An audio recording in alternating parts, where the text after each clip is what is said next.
Hello. Okay, zoomed out a bit so you can see my new fucking cool ass jumper. You can't see the whole thing.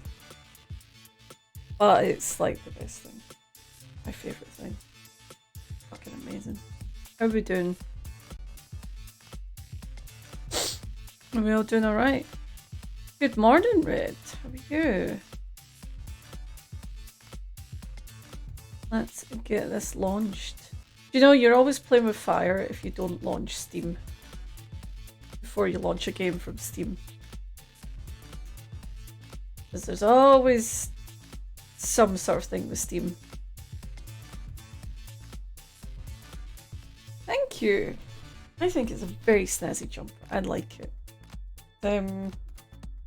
Makes me think of bowling alleys and maybe cinemas from the 90s. And it's an aesthetic I think we need to bring back. I mean, I was genuinely looking at those carpets on online to see if you could buy them. I hoped, wrongly, that you could maybe, there'd be like, you know, refurbished bowling alleys and you could like get their carpets. Is it sticky like a bowling alley carpet? Not yet. I'm working on it. Right. There we go. Let's do this thing. I would genuinely have a carpet like this in my hallway, bedroom. You know. Alright, so we got the things.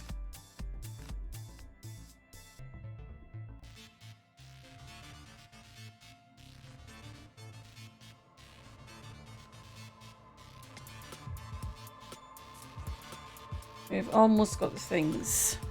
Sweet. How are we doing today? Let's have a little distraction.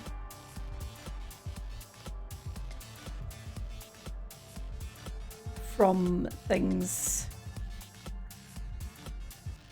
Oh, why you no capture? There we go. Sweet. Let's go. Let's do this.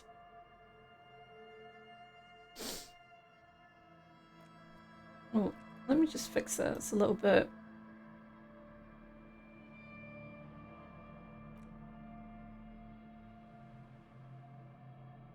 Okay, that's a bit better. Sweet. Right. Strap in, folks. Let's get ready. We are doing some things. I can't remember what we were doing last time. I'm going to be honest. So, I know we've done this sort of sneaking out, doing the stuff while Kim was in bed.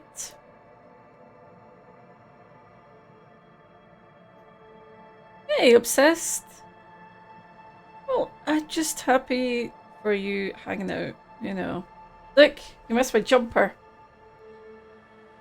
It's so cool. Sorry. Every new person that comes in, I'm going to be showing them my jumper. Just to let everyone know that that's how the stream's gonna go today. It's gonna be one of those days, folks. Tell me how you're all doing. Tell me how you... What's it? Oh, that's right. We were about to go to bed.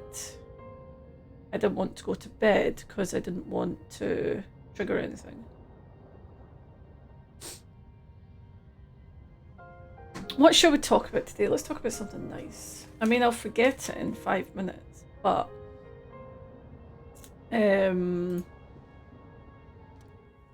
right. Bed's comforting if a bit run down. Still you've earned a rest. Let's go to sleep. This is our new fisherman shack we've got. Across the room, the heated system hums its soft lullaby. The mattress feels soft and sheets warm. Only takes you moments for the world to fall away. Maybe we'll actually have a restful sleep. Thoughts, baby. A million little lights in the dark. You're one fine instrument, brother. All those faces and all those names. All that laughter and screaming and scheming around. Every corner and every street. Recorded in you forever on Faraday.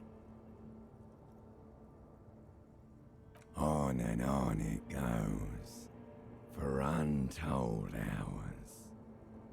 At the disco where you first asked her to dance. Rising, rising above the dark curvature, the great wingspan of sleep, studded with stars. This is slightly more restful than it has been. We'll see where it goes though. Behold, there are millions of them down there.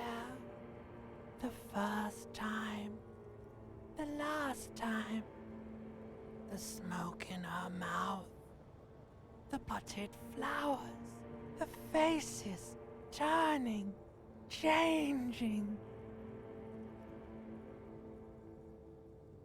What is it? It's the world, Harry boy. And you're made of it. Every day you're out there, you make more of yourself from it. I'm afraid you can't be unmade now. Is he telling me I'm literally made of stars? You can never forget this shit. The rain, the snow, I don't want to, it's beautiful. Beautiful. It's stuck on loop, whirling, spitting out words and images. You're the son of the world again.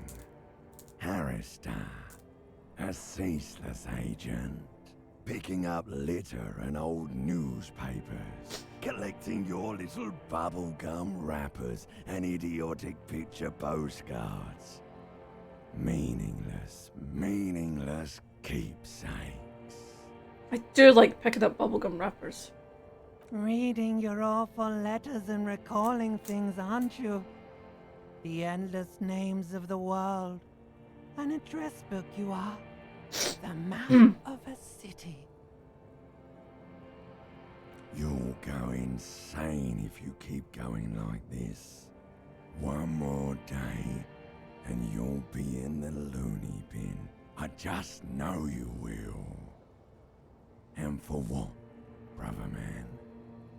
I agree, obsessed. If I see a cool rock on the floor, I want to pick it up, I'm going to pick it up. My limbic system knows nothing about that. Solving your little crossword puzzles. Doing your tasks. Crossing names off your lists. Trying to become some sort of world detector. It won't make it okay. It won't put smoke back in her mouth. Beep, beep, beep. The alarm is ringing, Harry. The disco circus goes on and on. You barely slept 3 hours last night. That's because of you assholes keeping me up.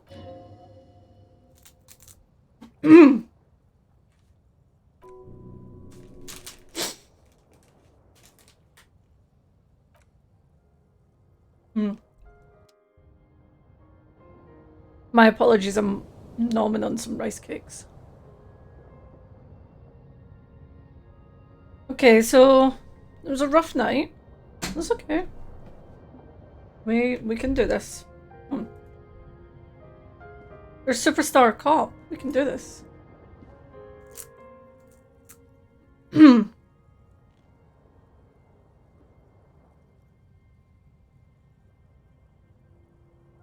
So we can't do anything about the expression for now.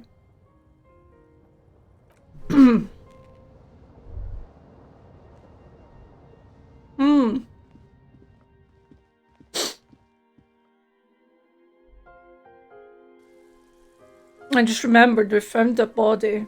We need to take him to the body. You got gingerbread pretzels. Tell me about them immediately.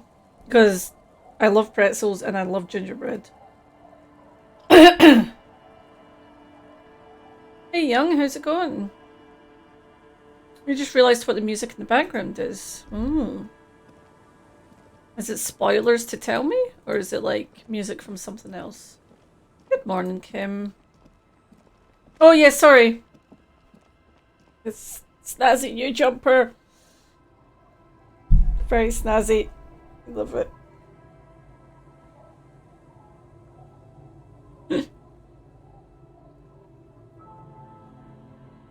Will be a light spoiler which I will not reveal. Thank you. It's very sad, somber music, so it'll pop up at some point. And hey, Warby! You got a bit of spare time, thought you'd drop in to say hi? I appreciate that so fucking much. Thank you for popping into... Oh, where... Oh, we can't go that way, okay. Appreciate that. And I'm glad you're here. All are welcome to just... chill out and, you know, watch us try and be a Hobocop. Thank you, Red. Any sort of lurking is appreciated.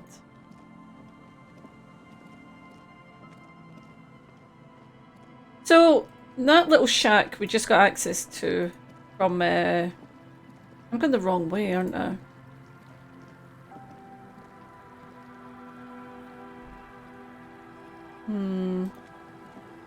Yeah, that little shack we just got access to, and the only reason I'm staying there is basically because it's free. Oh, there's people here now. Hello, people. What have you got to say, people? I've still got my flashlight. And Mikhail, notice the windows, especially with how there are no windows on the south side. This was to deal with. A blond man stands next to his son, pointing to the weather-worn ruins. He sees you approaching and smiles. You, officers, come to investigate the historic subtext of West Martin. No, Lord I'm Trant Heidelstein. This early? You must be Kim Kitsuragi, right? I was just telling my son about this building. Not a lot of people realize the historic significance here. Very rich in hypertext. How do you know about Kim? Nice to meet you. Hypertext. Yes, hypertext. Yes. Jan Karp and the collection of cultural Hardcore. hyperlinks. I don't think I'm going to be able to hear that accent without hearing the hardcore guy. He's just making up fancy words. This doesn't mean anything. Oh, yes. So, Mikhail, they had to deal with monitor glare, especially in the summer. They still had vector monitors back then. That was 49 years ago, so they didn't have windows on the south wall. So I love if you're holding your flashlight, and you start talking to someone, you basically stand with the flashlight in their face. It makes you feel like, you know, a bad cop, like really, really investigating someone hard. No, I can't say that we've met before, but I've heard of Kim, of course. Mikhail, say hi to the officers.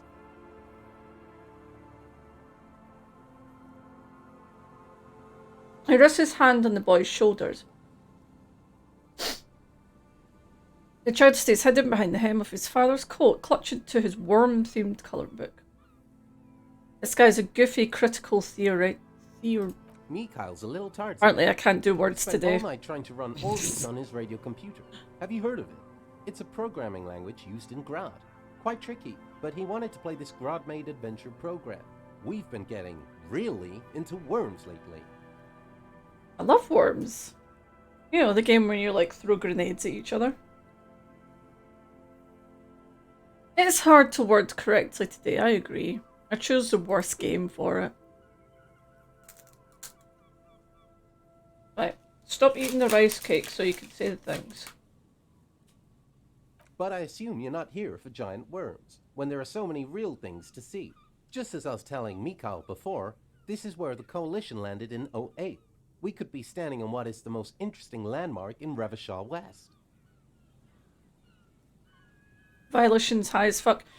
My Yeah, I've been sort of mostly concentrating on like the psych kind of thing, with a little bit of here and there. I'm not sure what my character build is, to be honest. This man is your half brother. You feel it, but why? What's so fascinating about an empty old building? Aha! It's not just any empty old building. He raises his hands to his eyes, springtime sun warming his hands face. All for if you turn to admire the mural before you. What not a lot of people know is this used to be the R&D department of Feld Electrical. And Feld, which now sells ink cartridges mostly, was once a top dog in turn of the century cybernetics boom. Hold on, what's R&D? Apologies, it's an acronym for research and development. They don't use it anymore. They do. You're probably more familiar with RTD, Research and Technological Development. Okay, look at the building. It looks old and weathered. Okay. It's a big old building.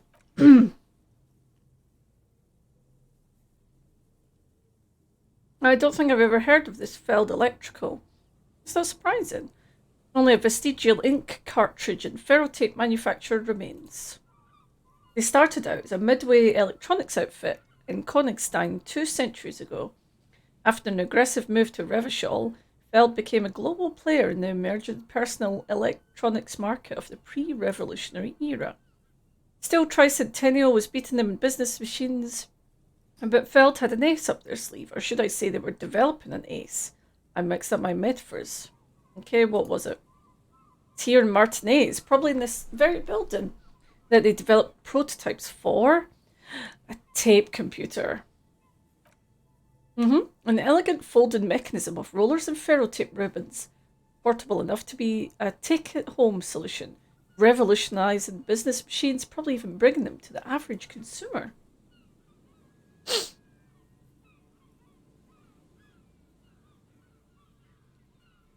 If you stop scrolling, look at the edge of the text box, there's a little Easter egg. I have seen these little things. It's behind the port. What, this, like this thing? I did wonder about this, because this sort of stuff feels like, it feels like tape, or it feels like the markings you get along the side of, like, photographs. Oh, it says Feld playback. So it is like a sort of... It is literally like we're reading it off a tape computer. That's cute. Ah. I love that all psych is high apart from authority. It's like you can see and predict the future but not convince anyone to believe you. Yeah, he just doesn't seem like an authoritative person, you know? He seems like he's very much my character that I've created. I feel like he's in his head and he's got a lot of things he can do with that, but he's not the kind of person who's going to be able to like tell people what to do or where to go with it. You know, that's my kind of headcanon form anyway. So you don't think it has story implications, but it's just cool. I agree, Young. I like the little design and the sort of there's little noises as well when you're talking that sounds like tape. I think that's really cute. Okay, which is a feat of engineering. Even today's giants, Ream, ICN, and ZAM, haven't achieved yet. He grins, admiring the sentence. What happened, indeed? The revolution? Boy wipes his nose on his sleeve. Unfortunately, their moonshot project never made it back to the market. Feld's move to Revachol backfired. The revolutionary government liquefied their assets. So that didn't go very well for them. He pauses, pointing to the other building. All of this was built by Feld, even the boardwalk. Wild Pines built Martinez proper as a resort for their middle management. Feld built this side of town for R&D. Oh, okay. He even built a pleasure wheel, but that got destroyed in the war. Kim looks wistfully at the horizon as if picturing gondolas rising to the sky. Oh, I love you, Kim. Perhaps reminded of a childhood memory. It's clear he would prefer there were a big wheel lighting up the coast. Yes, to lure in their star engineers, this part of Martinez was nothing but reeds before Feld arrived. He had to make the prospect of living here attractive. It was supposed to become a global centre for innovation in cybernetics, but history had other plans. So what happened to the people? Oh, I'm afraid it didn't end well. But this story's a little bit too dark for little Mikhail here. Now, if you were to ask about tape computers... Right, what did they do with the tape computers?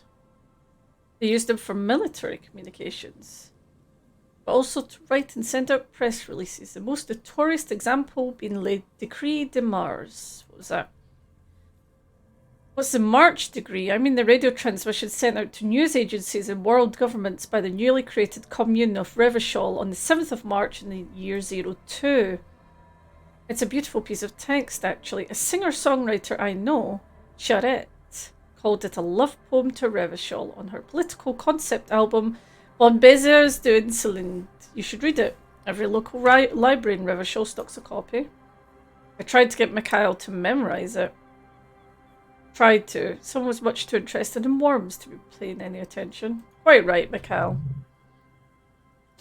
I love this little Easter eggs. Oh, I mean, yeah, there's so much attention to detail in this game. I feel like I've probably missed so many things.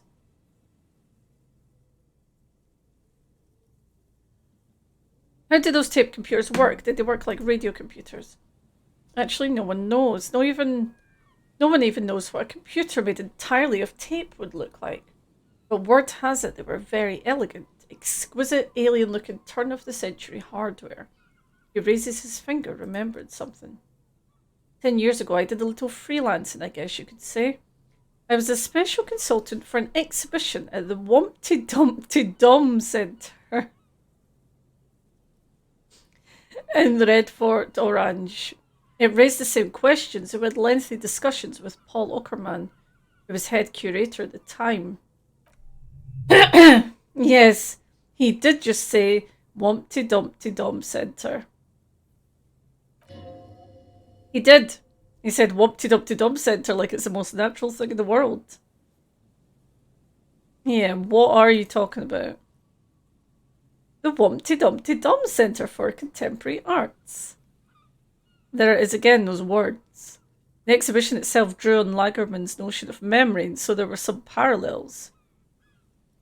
Come on, there's no place called the Wompty Dumpty Dom Centre of Arts. Actually, I think there is. He pauses. No, it's too much. He's joking. Thought gained, Wompty Dumpty Dom Centre. I'm not joking. It's the Wompty Dumpty Dom Centre, he says casually. It's a place you can visit if you're ever in Redford and are ever in the market for an exhibition space / contemporary art research centre. Alright. But perhaps I should return to the tape computers. As I said, the device itself was very elegant, fragile even. Blah blah blah, yep, so it's a tape computer, we got that. I've seen cooler things than that. I certainly haven't. Though I understand the socio-economic causes of the revolution. It pains me to imagine the revolutionaries setting fire to this precious device, but so they did. The Feld playback experiment vanished into the fires of 07. I agree, Guspo. If I was writing a game, which I hoped would be read out, I would create phrases such as Wompty Dumpty Dom. It is incredible. Actually incredible. What was a Feld playback experiment? Excuse me. The official name of the prototype. Some sources report it as a Feld playback experience, but those are incorrect. I've seen that. I've seen those words somewhere, the Feld playback experience. I feel like this is related to the guys making the game. You're wrong. Why did they destroy it? Who knows? Maybe it was an accident. Or maybe they didn't want the technology to end up in the wrong hands. Either way, they're all gone now, all 3 versions of the prototype. Nothing but debris and ashes remains. Okay.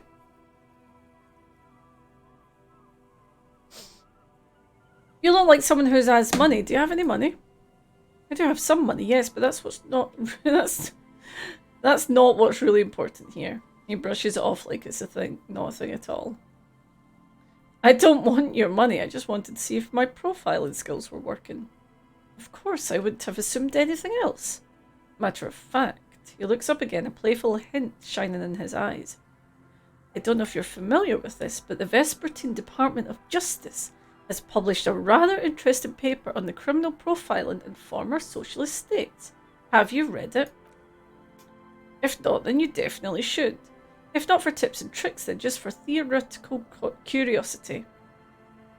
Anyway, it's just a little something that sprang to my mind. You were saying. Alright, do you have anything else to say? No. Thank you very much. I think I would rather talk to your son. I feel like he would have more interesting things to say. But you know what? That's cool. Yeah.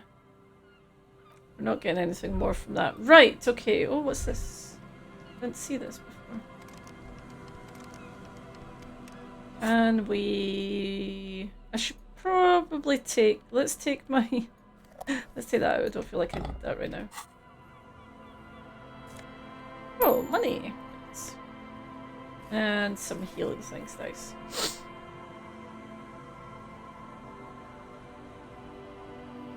I'm too much like this guy and that annoys me. He's so smarmy. I hate when that happens. When you, oh, we've nearly got a couple lips done. I hate when you realise that you identify with someone and it's not for good reasons. Right, come on, Kim, we've got a body to look at. I know you're very excited. Why wouldn't you be? This thing's blue now. It wasn't blue in the night time. It's a postcard. The postcards are kind of cute. I don't know if there's going to be something about the postcards at some point. I quite like them. I'm just going to turn this down a little touch.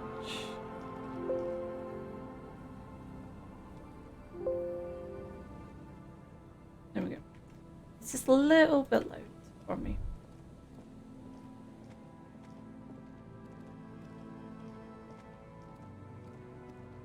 Right, Kim. So we found this guy last night. Unfortunately, he died. Hold on.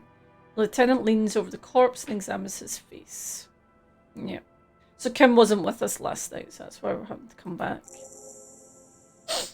Looks like he's been dead for a while. I'm surprised no one found him before you came along. Stands up and shivers as a gust of wind blows through his bomber jacket. You can sell them for cash. I am pretty loaded. For a hobo cop, I've got 200 real. Feels wrong. But then I'm also like, I want to keep my money. Yeah, I quite like, I don't know why, I quite like collecting the postcards. They're just cute little things. Looks like one of the locals. You'd have to know the spot to come here. You don't just walk over here. Look south the way you came. That's just a lazy assumption. What do you think? At least this man knew how to party. Imagine the same scene without the ball. Now that would just be sad. This is an omen, a sign from above that you need to stop drinking. Probably. What we're witnessing here is the demise of a great party beast. The leather jacket, an empty vodka bottle. The wedding ring. The lieutenant points to the ring on the man's left hand. Flesh around it swollen and grey. Well, let's try to not run ahead. For now, all we know is that he's an unidentified middle-aged man found dead on the Martinez boardwalk. I did get his library card, so I know his name. I think we could call the number on the library card, that's right. Rolling in it. What do you think happened? Death by misadventure. He slipped and fell through a truly unfortunate accident. If it wouldn't have been for that bench, he'd be alive. Definitely not related to the lynching. No, he's definitely drunk. Yep. Alcohol poisoning, liver failure. Some symptoms of acute alcohol poisoning could have definitely played a role here. Severe confusion, respiratory depression, unpredictable behaviour. But I think that death arrived through head trauma. What about the kebab? I'm going to say the kebab was because he was drunk. What about it? The deceased ate some kebab. It's probably from a nearby place, maybe in the Pox. Oh, I'd love to get a kebab from an area called Pox. Spicy. Broken boardwalk's dangerous. They'll seal this place off after the news reaches the coalition officials. I doubt that they have enough resources to actually repair the boardwalk. Not that sealing it off would keep anyone away. All it does is keep the city council hands clean. Okay. It's nothing to do with the lynching, so I'm not going to ask him about that. It does seem to be a pretty straightforward misadventure, though there's still the question of identifying the body. I've looked at all this, yeah. Yeah, I've definitely looked at all that. Okay, what should we do with him? From where I stand, I can see two options. We either take the case and follow the leads to identify the body on our own, or report back to the station and leave this for our colleagues to handle. What about field autopsy? A field autopsy isn't necessary if the cause of death doesn't appear to be criminal. This looks like a simple accident. I'd say we should just write down head trauma in the autopsy report and leave it at that. It would save us at least 2 hours of unnecessary work. I mean, it doesn't appear to be anything criminal. But isn't that kind of sloppy? Maybe, but we don't really have much time or resources. The guys are processing will take care of the rest of it. I'm going to take it. Yeah, we should finish this. Alright, we've already examined the library card. Let's call the Jamrock Library from my Kanema. See if we can learn anything about Billy Magine. While we're there, we should call the station. Okay. Thought complete. Cop of the apocalypse. It's not fire. It's not ash. There will most certainly be a sea of corpses leading up to the event, but it won't be war or pestilence that causes it. Oh no. The event will belong to a genre of cataclysm no man has dared to suspect would ever come to pass. You can only sense the shape of it, like a cavity, a pit opening in your stomach, a throat into which the world will vanish. The streets, the grass, the stars, all will be rolled back. By whom, by what and how, you don't know. All you know is you're not joking around. Oh. Interesting. It's raised the learning cap for 2 things I don't really care about. Interesting. Yeah, okay.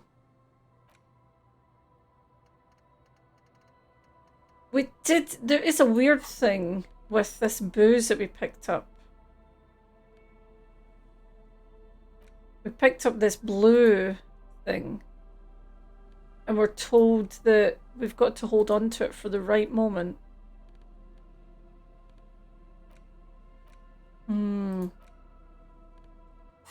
Interesting.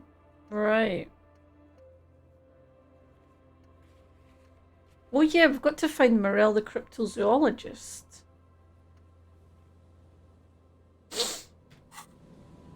Okay. We'll look in the bin again.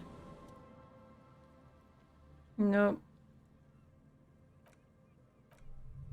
Yep. And there's nothing else. Okay. Okay. Well, we'll see what the library card tells us, basically. Billy McGean is not my lover. He's just a guy who fell down on the boardwalk. But that was not my fault. There you go. That's all I've got. I can't do impromptu thinking up lyrics. I can't go around there, can we? Okay. So, we're gonna head back. I thought we could just use this.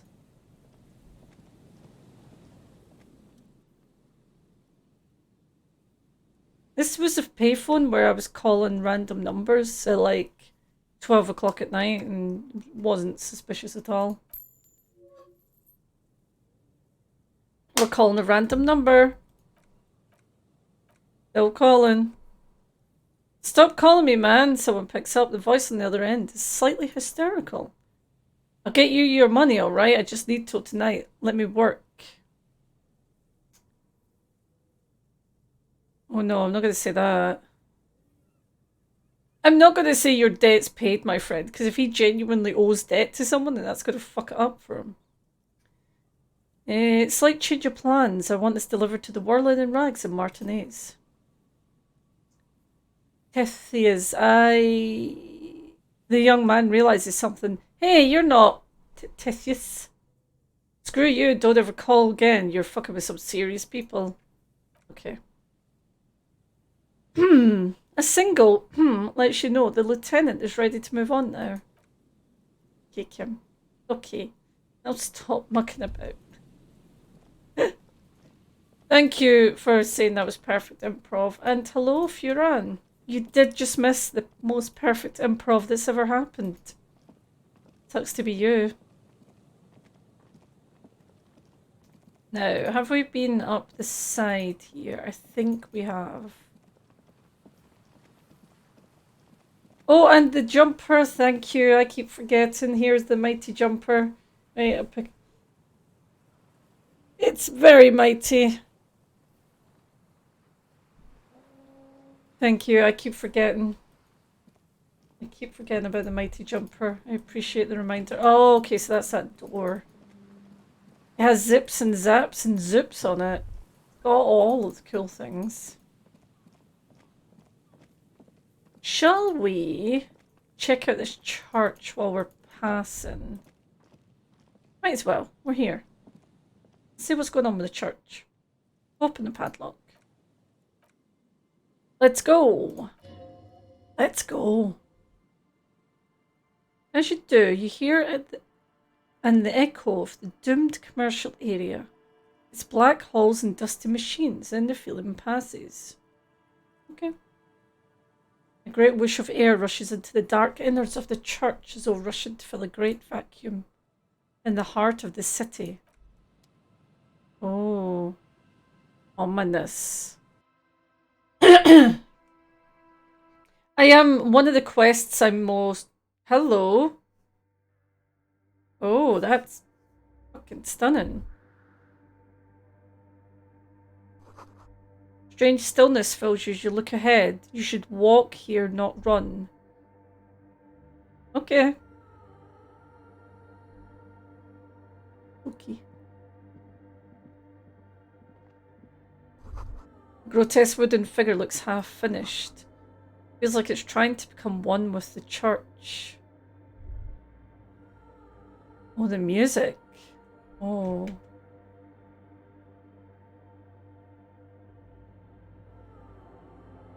Turn that up a bit. For you while we walk. Through the spooky church. No running. More of the forked lightning pattern you saw outside. The floor is stunning.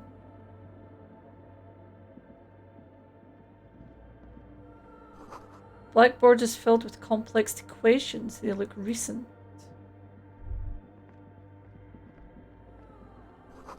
Prayer book has been left open. The bowl is filled with water. A live wire runs directly into it. The silence in this part of the church is almost palpable. All the shifting matter and shuffling of living things is gone. Nothing seems to exist beyond the church anymore. There's a bird. A burp. Maybe if you were to stand in the right spot, even your footsteps would be completely silent. I hear something, and then it's gone. Almost all of it, but for the faintest of hums. You can hardly hear your own breathing. Yell as loudly as we can. Your voice is barely audible. Not a howl, but the softest of whimpers. It's unnerving. Stomp your feet and clap your hands. You produce a few muffled thumps, after which the silence feels even more total somehow. What's happening, Kim? The lieutenant points to his ears and shakes his head. Then he leans closer. Can you hear anything? No. Can't hear shit. Wonder why the church was built with such strange acoustics. His detached tone conceals how uncomfortable he is. What if it's something paranatural? Please, detective, not this again. He's trying to act dismissive, but at this particular moment he's more open than usual to the idea of paranatural phenomena. Look up into the bell tower. Orderly rows of ceiling panels become barely visible, then disappear completely in the darkness of the tower overhead. Try to see beyond the shadows.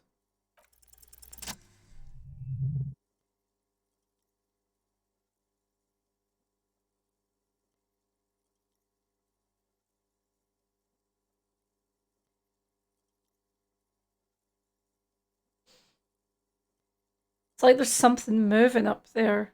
A shadow has emerged from the tower and is making its way towards you through all the other shadows. On the ceiling? Yes, the darkness makes the ceiling feel infinitely far away. Is it the crab man? It's climbing down, holding on the beams. Follow the movements. It's not a shadow anymore, becoming more substantial as it gets closer. The shape of an animal descends. It's the crab man! Officers, there's something up there? The lieutenant follows your gaze, attempting to see whatever it is you're seeing. You've lost sight of it. Where did it go? Blink. Oh no, it's an actual person. Okay. You see something hanging from the rafters, looking straight at you with dark eyes. Maybe it's possible to talk to it?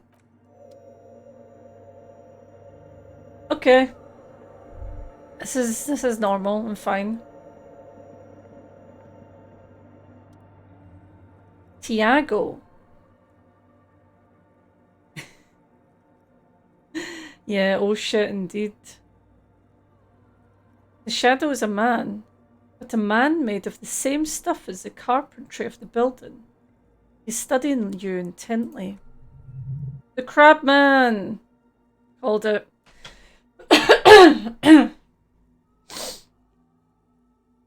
Tim, let's be quiet for a minute. The man leans forward a little, fixing you with a steady, unreadable gaze, then speaks. I bet your alcohol use has made you into a scared little pussy, Holmes. But don't worry. Everything's gonna be alright. You've come to the right place. Excuse me? I don't need to be insulted by a crab man. The right place for what? Here you can receive the mother's love. And when you're ready, she will take your hand and lift you out of the despair at the bottom of the bottle. This man is obviously a habitual narcotics user. Do we really need to question him? We definitely need to question him, Kim. Come on. I'm put off by this religious stuff, he thinks, and maybe the ceiling climbing too. It's all very hard to square with the lieutenant's own view of reality. And what was that about the bottle again? You haven't even drank that much lately. Lay it off. Lay off it already. Shh.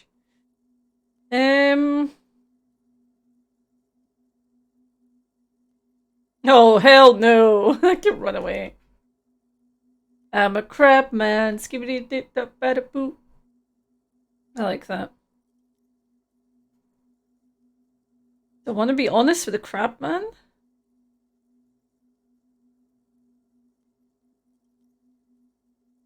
Okay, let's be honest with the crab man. Estás crudo, eh?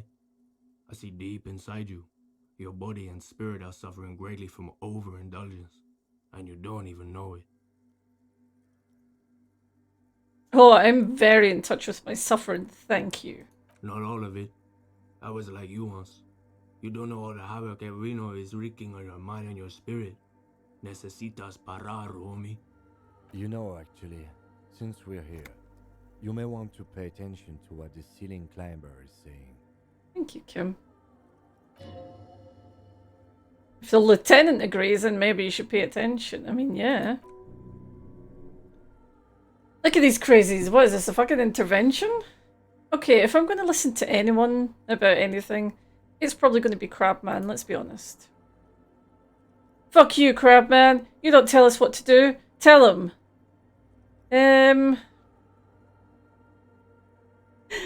Okay. I like you can be like, we need to talk about the unlicensed occupation of ecclesiastic property. Thank you. Okay, I'm gonna adjust my tie. Who do you think you are? Some crazy guy under the roof? What is this shit? It don't matter who I am, Way. I'm just bringing you that message of their mother's love. She don't want you to hang yourself on your own stubbornness. This is the Church of the Mother of Silence. You are welcome here. Yeah.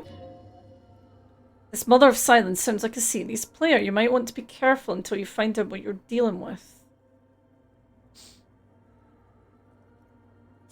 You must be the crab man. Never known myself to be a crab. If that's the name you've got for me, I won't stop you from using it. Yeah, to be fair, it's really more like a spider. He considers this for a moment. I always thought of myself more like a flame, flickering along the rafters and beams. He pauses. It may be that I gotta work on my technique. What were you before you became a crab man? I was in a gang, but my memories of that time are fading. Most of them are already gone. Yeah. I lost my memory too. It haunts me. He looks at you as if he wants to pat you on the back. No, man, you gotta let that shit go. Then the mother's light touch will fill you with rapture. You remember your name, sir? Tiago is my name, but those syllables don't mean much to me these days. A name isn't just your identity, but also, so to speak, your place amongst your fellows, your place in the world. Ain't got no use for such a place anymore. I agree, Guspo. I love that Creepy Ceiling Dude and Straight-Laced Kim are on the same page.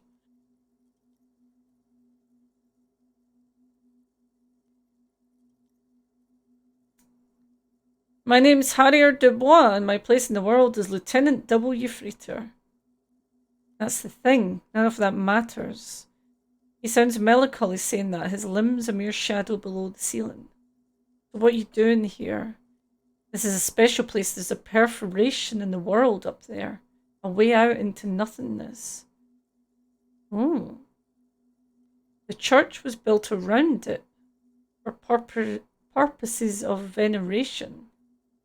So this church has a pale connection? I circle it, nurtured by the silence bestowed by the mother.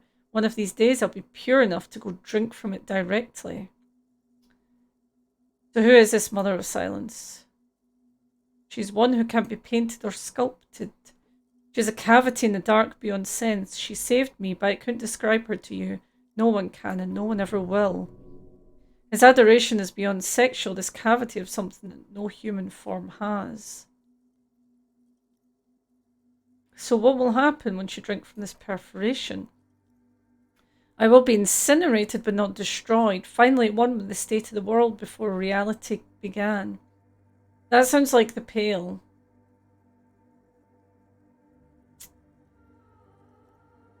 How did you find this church? Hard to say. I think I did some construction work here back when I still had material worries.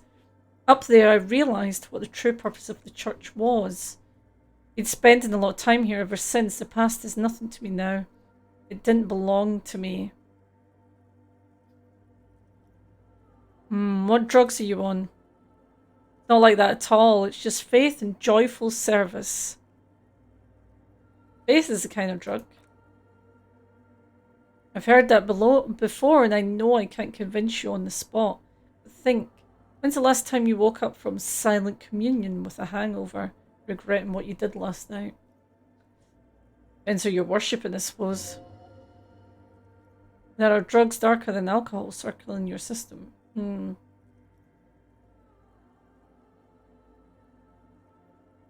Okay. I guess you have a point.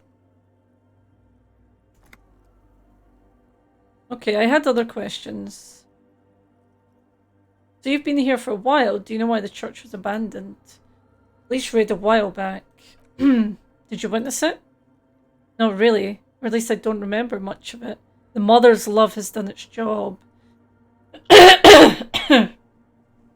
So, there's definitely, for some reason, we still don't know where the Pale resides or why. There's definitely, obviously, a portal of Pale.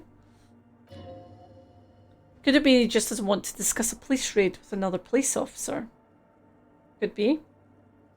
Yeah, so who's doing this with the strange machines? Other spooker. Dunno. There is someone else here. No, I just call her Vegeta because of her clothes. She's actually quite young. Or maybe not that young. Age is just one of the many masks we wear. You know where she is? That's why I said. He doesn't know. Okay. But yeah, if you're both here... So I see her typing on her computer now and then. We've got different interests. So he doesn't know anything about her. Alright. Or search through... We could search through her radio computer. Yep. Okay. Well, some ravers want to turn this place into a nightclub. Hardcore. The ones in the tent outside, I seen them. Guessing they're the ones who called me the crab. Probably scared of me. So, what do you think about it? Why not? They wouldn't bother me none. I'm usually way up there imbibing. Ain't no music on earth that can reach where I go. Well, that's the point. If it's silent, it's not going to be very good for a nightclub. Might even be nice to have some company. He said that in spite of himself, he's more attached to the human than he'd like to think. Okay. Interesting. So, we've seen from people who've been in the Pale too much, we've seen it obviously messes with their mind. We saw that in the Pale Rider. Oh, what's this? Silk scarf.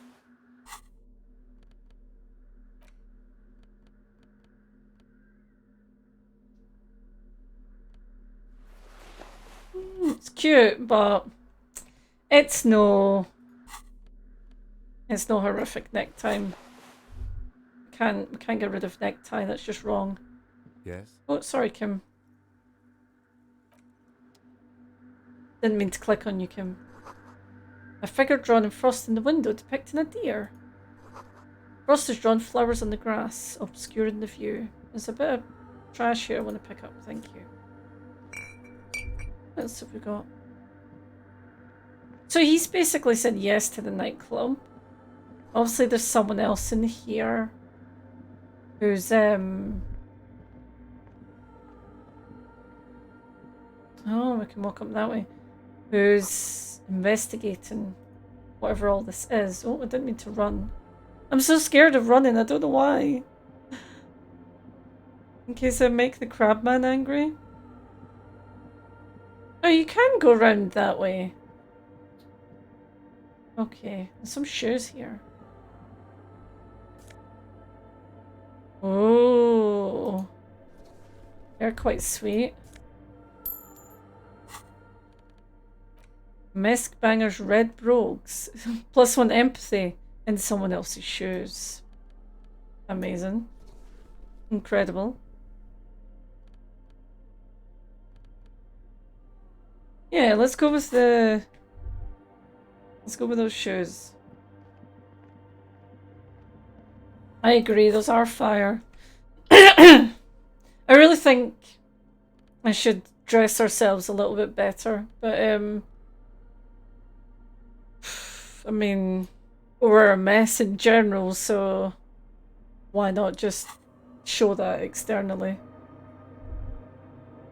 Right, let's see what's going on here. What's this? This is a computer. Oh, this is a mainframe.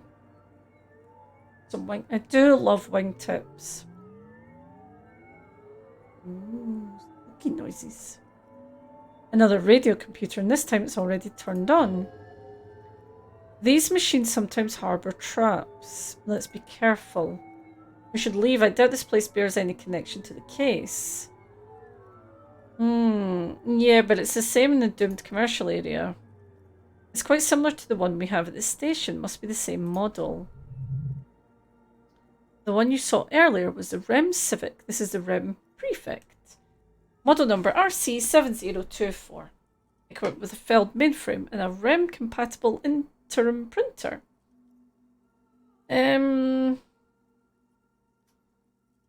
So there's play and print buttons and a hatch. Lieutenant says nothing. You can see the machine's golden frame reflected back from his diamond-shaped glasses. You're free to proceed. Look inside the compartment. Behind the hatch sits a cube-like crisscross of filaments, smouldering in the dark like fireflies. Silver tape on the side says, in a black marker, log February to March. Okay, I'm not gonna look at this right now. I'm gonna investigate the other equipment. Horrible harm and wash tape recorder. But yes, wingtips. I feel like they might be my favourite kind of smart shoes. They just always look so cool. Quite effortlessly. What's this? The stained glass window. That's stunning, I love that. And white, silver, and apricot neons? The young mother of humanism stands above you. A crack runs across her body. She is impossibly tall, oval-faced, and sad. A dark and radiant majesty. Fiance. Thank you. I'd love some tea, Guspo, please. Some normal, lovely tea. Cradled in her arms are a pair of glowing lungs. Oh, Hardcore Man had lungs on his belt buckle. You should kneel. Let's kneel. Your knees touch the floor. The floorboards are hard and cold. There you kneel among the snowdrifts, diffused light falling on your hands from the beyond the glass. Okay, let's close our eyes. The world is silent but for the creaks and cracks of the massive wooden structure behind you. It covers you from the wind outside. The ocean feels distant, its ebb and flow blocked off by the centuries-old pinewood sarcophagus around you. In the darkness, you sense her eyes on you, inspecting you with their multicoloured glass, as if you're a bug under a microscope. Open your eyes. The woman looks down at you kneeling. She towers among her followers, architects, laymen, courtiers. There's a sad smile on her lips and a glint in her green-blue eye of what? Compassion? Remorse? Is it Compassion, remorse, mourning. I think she's got compassion. As that soft word passes through your mind, the lieutenant draws an X-shaped cross from shoulder to shoulder. Do the same. Your fingertips touch your chest 4 times, and you rise from your knees into the apricot-coloured light of the window.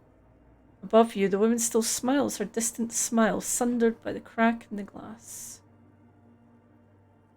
Yeah, I ain't getting any of those.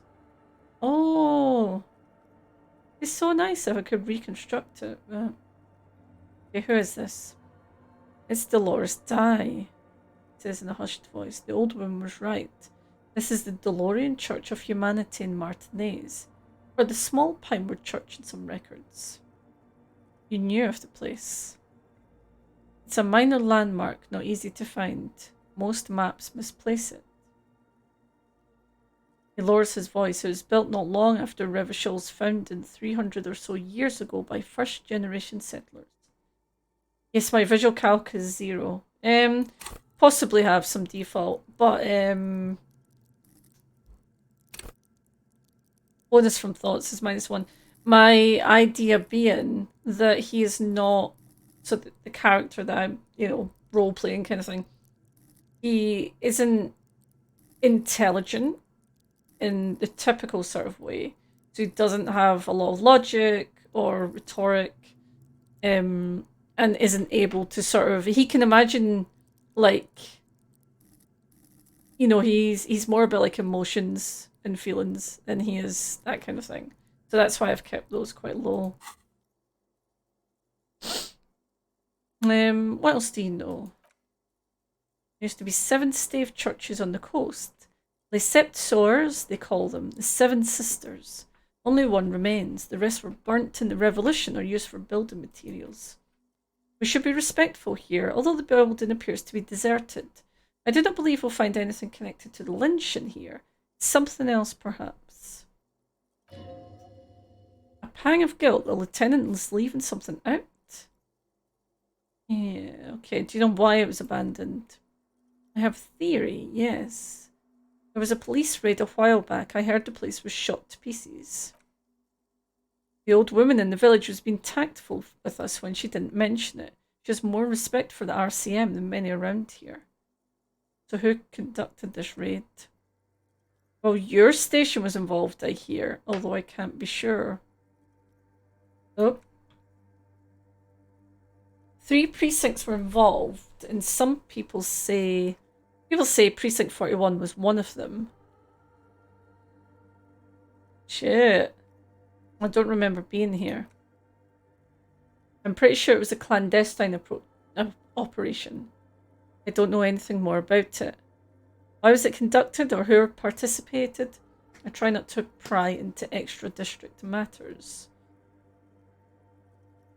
Yeah, if I was here, I should find out what I was doing. Good luck. You will not get information on the confidential operation from your station secretary just by calling. If you really don't remember, it might be better to keep this one forgotten. It happened a while ago. It's unimportant to our business in Martinez now. Maybe I just want to know, Kim. Maybe I just want to know. Right, well, let's check. Let's check this. So let's press play, see what happens. The speaker comes to life. Static seeps through the machine's planar magnetic driver. An old lady greets you. Her voice sounds 100 years old. Good morning. Fortress accident on St. Bruin. This is Eastern Cylindian Repeater Station 1. Please repeat. Is this the personal log? I was thinking that. It's the same old woman you spoke with through the radio computer in the doomed commercial area. Yes. Yvonne, it's me again. How are you? How are you doing? Good, thank you. It's not clear whether she recognizes your voice. Please repeat. Is this the personal log? I looked inside the core, but the tape and the filament just said log February to March. Good, please repeat the password. Come on. You know we don't know passwords.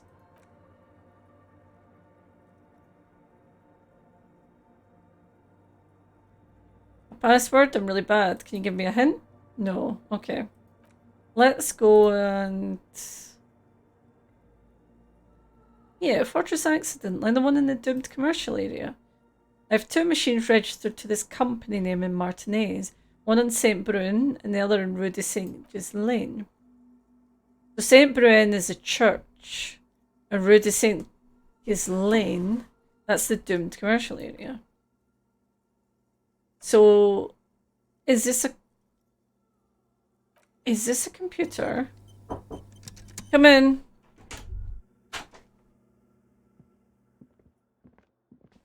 Thank you. I'm going back to talk to Crabman. Do you want to show everyone your shirt? I'm not sure if you can see it.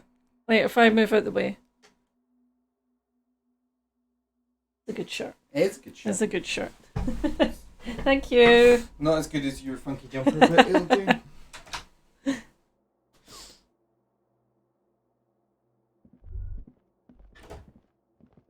Right, so let's see if he knows the password. Oh, hey, wait. There's coffee in the back. Oh, wait. I'm in the mother's love. I like Tiago. Who's this Raj that appears on my screen? I don't know. He just brings me tea sometimes and has a really cool shirt. I apologise that your eyes had to witness that. Yes, do you know the password? Too many times. You need it. Yes. No need to overdo. You won't mind sharing it. Yeah, I just want to break into the radar computer, see what's on it. Don't sweat. The password is afterlife death.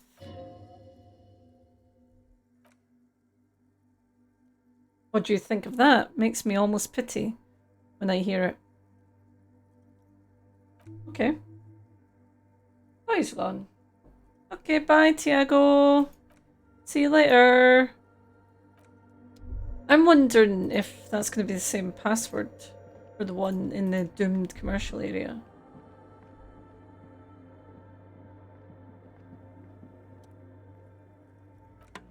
So let's go. Yes, I've got the password. Please repeat the password. Afterlife death. Good, I've unlocked the filament. After ending the call, please press print to access the filament. Nothing else? Sweet. Let's see what this does. The printer prints out a long text document with dated paragraphs. It looks a bit like someone's journal. The first entry made on the 4th of February 51 by an unknown author is short and concise. Arrived at the church, the door was boarded up, so I used a crowbar to get inside. Looks like the place has been deserted. Nothing out of the ordinary, but I'll ask around. Need to figure out how to get the electricity in. The lieutenant leans closer, scouring the printout over your shoulder. Just as you finish reading, he looks up, muttering under his breath.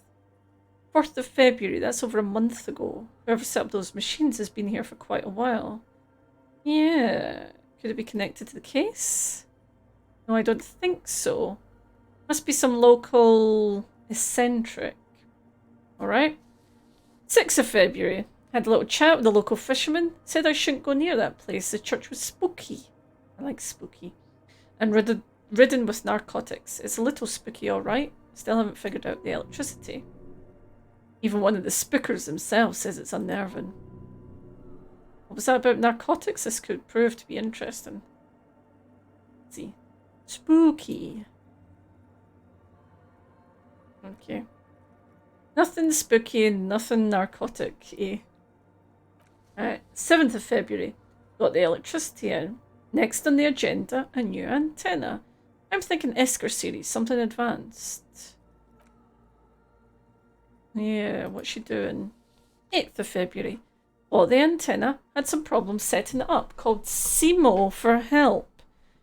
Heard the others are back to making art, drinking somewhere out of town. Solislaw started a rock band again. Lexi's been seen... Oh, wait a minute. Does this mean this is actually an ex-employee? Like, from... Is it possible this is actually someone who worked on the game? And all these people she's talking about are the people that... So we know that one of the drunks, we spoke to one of the drunks near here, and they appear to, I think, maybe have been the people that started up the game. Interesting. But at least the artists have their act together. They're qualified labour. They can get work anywhere. Graphic design, ads. The programmers are doing fine too. It must be. So, what's she doing though?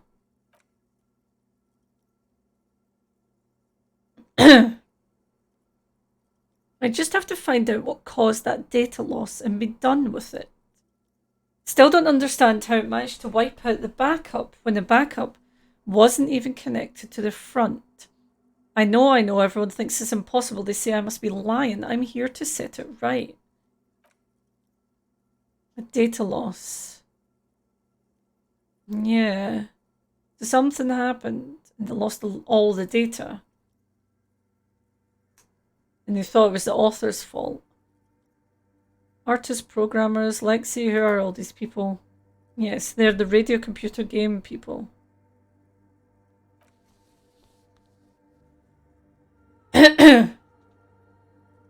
12th of February, brought some food from the grocery store.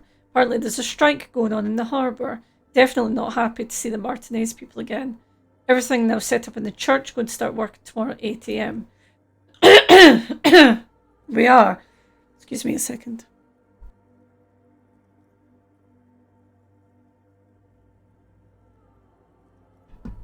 Much better. Okay. We're getting near the date of the murder. Keep reading, I'm interested now. I want to know what the radio anomaly that sent this person here in the first place. 25th of February. Wait a minute. That's a big jump from the 12th to the 25th. I've been sending data up to Lintel for a while now, trying to recreate the data loss, but nothing. Didn't even feel like logging in, the disappointment. But I did discover a curious audio-spatial anomaly at the back of the church. I've named it the Swallow. There was a swallow flying around our head. Yeah. 7th entry. 28th. Yes, the first recordings confirm that the swallow is real, and I'm not just losing my mind. It's a pillar of silence with a diameter of approximately 3 meters. Seems like the higher I go, the less I record. This might be a coincidence, or it could be connected to the data loss that led me here. So, possibly the data loss had something to do with the Pale? Yes, it's more than just an architectural quirk.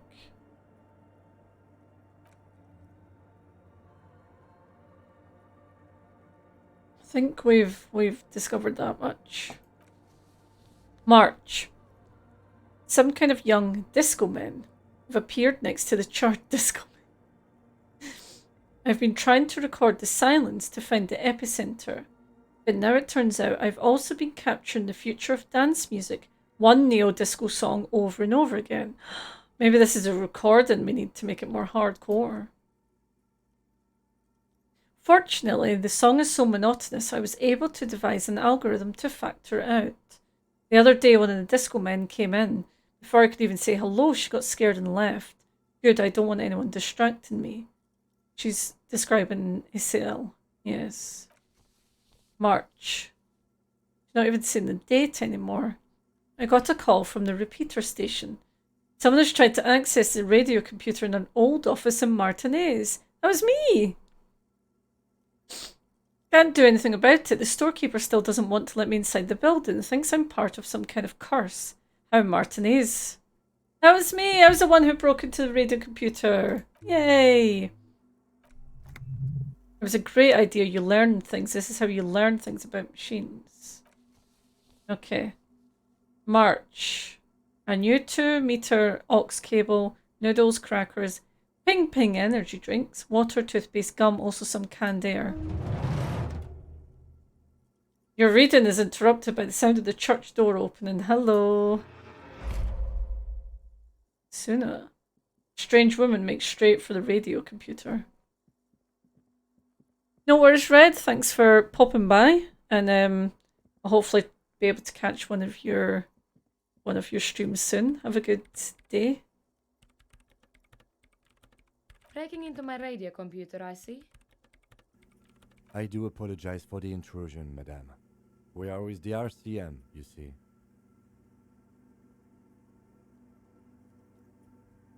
We're not just breaking in, I'm pursuing a mysterious lead, searching for my lost identity. You won't find any answers from here. It is me and my computer, and it has been this way for weeks. Now, please give me some room. I need 2 seconds to see that you haven't destroyed anything. I didn't destroy a We thing. should talk to her after she has rebooted the machine. Okay.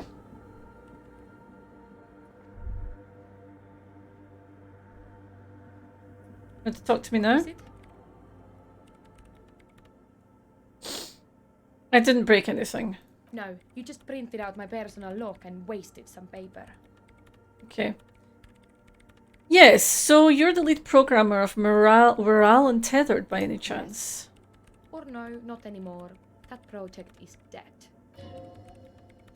Doesn't seem surprised to be recognised, rather sad. Okay. So what are you doing here? I am Sona Lukanen Kilde, the former lead programmer of Fortress Accident and RSA radios. I have over 16 years of programming experience, and I'm proficient in both Vox and Orbis languages. If you're not here to hire me, I don't really know how can I help you. Have you seen the Crab Man? No. But you know he's around. Yes. He's seen you. And... okay, it's not a big deal then. No, you're right. Okay. So what are you doing? You really like those questions, don't you? Her eyes are bloodshot. She really hasn't been getting much sleep lately. Yeah, I'm a police officer. It's my job to ask questions. I'm conducting scientific research here. You can't throw me out. What research? I'm looking for the location of a 2mm hole in the world. Okay. She's looking for a disruption in the radio waves. That's what her personal log said. Is the hole connected to the data loss in your journal? Yes, that's what led me here. But I suspect it might be something a bit more complicated than that. What do you mean a hole in the world? Exactly what does it mean? There's something frantic about her. She locks her gaze with you, eyes shining like pearls. Up to now it's been impossible to say what it is, because it's impossible to measure nothing. What do you think it is? What qualities does nothing have? How do you measure something that does not exist?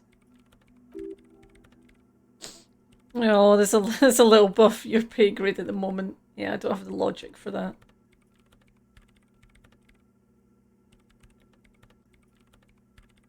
Does that mean we're living in a world that has holes in it? I don't know. Are we? That's what I'm trying to figure out. Or how do I figure it out? I can't even understand how we're talking about something that doesn't exist, let alone measure it.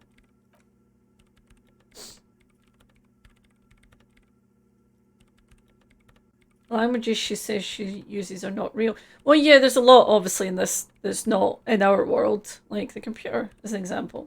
But Vox Orbis is a translation service. The name in Latin means the voice of the world. Oh, that's quite sweet. I like that. The voice of the world, a programming language, because it's a universal.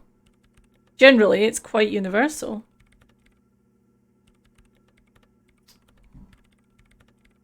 So you measure it by its surroundings, by that which does exist, which is what I've been trying to do.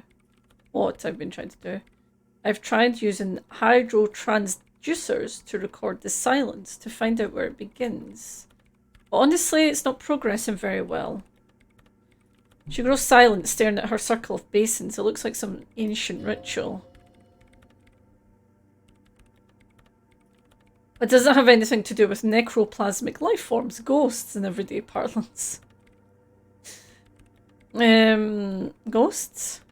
Ghost? No, I don't think so. What about other supernatural? Okay. What not many know is necroplasma exists. Great. What are we talking about and why? Okay, so where's the hole? Somewhere underneath those roof beams, I assume. Only a faint crisscross of rafters can be made out from the dark, most of the tower disappearing into the shade. Strange things may flourish in the dark. Why there? There's this place at the back of the church, a place where all audible vibrations seem to cease. I've named it the Swallow. The higher you go, the less you record. Pillar of Silence. Are you sure it's not just an architectural quirk? Maybe. But it's oddly close to the physical coordinates of the data loss that led me to this place. And that's where the Crabman lives. I know. No, he's not responsible. Okay, so why is the research not going well? Because it's just trial and error, trying to locate the Swallow, the exact point in space, and I don't have a... You know what would be really helpful if you could just stop talking and let me work. Well, that's all I wanted to know about the scary 2mm hole in the world for now.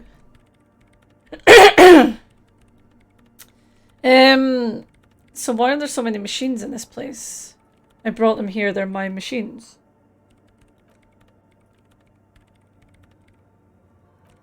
So the antenna is a processing unit.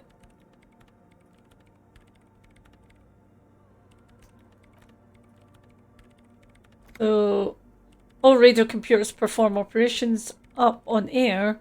So in order to gain more processing power, you need to invest in a good antenna. This is a good antenna. I guess it is. So far I've been quite satisfied. Okay, that's fine. I'm not planning to buy an antenna.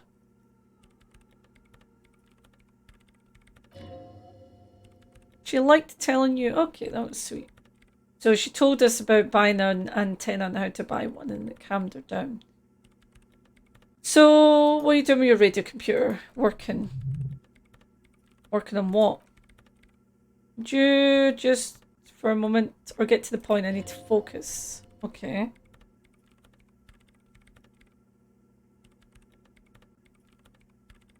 What about those bowls of water? They're connected to my REM prefect. Okay, whatever you do, just please don't move them. Okay, right. I'm trying not to touch them. Great. Yeah, so how do you feel about anodic dance music? What? She squints her eyes. I hate it. What are you, 40? This future of dance music.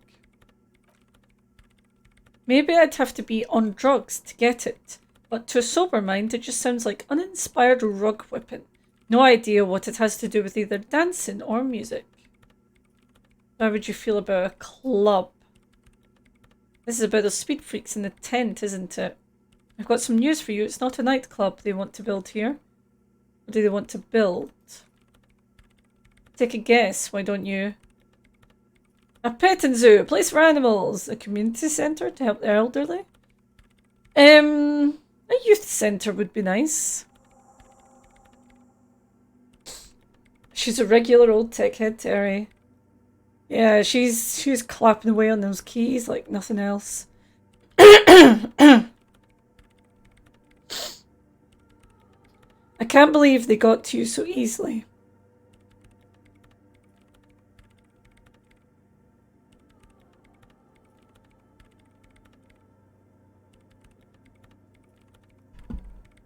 My throat is not having a good time today. My apologies. I can't believe they got you so easily. Go and have another talk with them, will you? Okay. Good luck. I'm not coming in there. Oh, Kim, I think you'd like it.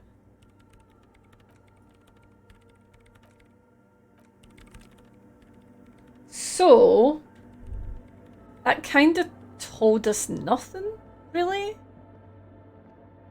Like,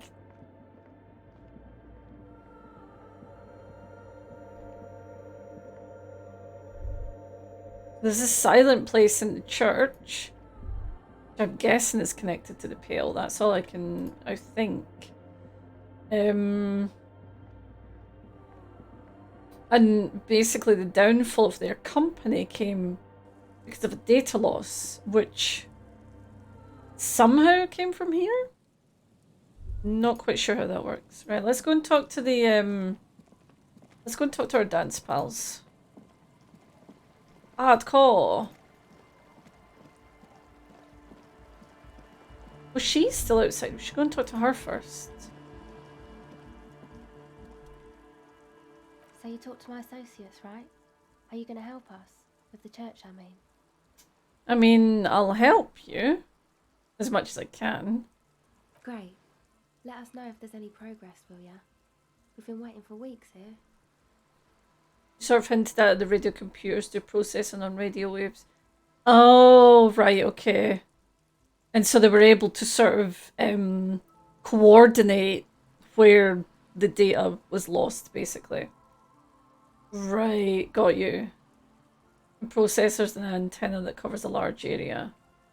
Right, so it's almost like the data was traveling through the air, got to this one point and just disappeared. Got you. Yeah, what did you see inside the church? You're not going to believe me, there's no point telling you. I mean, I've seen it. I went in, saw a woman next to one of those machines. Noid calls it a mainframe. She was dressed like someone who's been raised by their grandmother, you know? Strange old clothes, had this absent expression, didn't say anything, just stood still. Go on. And then, you know, right behind her, a man crawled down the wall, upside down like a crab down the church wall. I think the woman didn't even know he was there, he was completely silent. He stopped right before he got to the floor and just hung around there like that, looking at me. Right at me. I fucking turned around and walked out, end of story. I saw him. I saw the crab man. You saw him?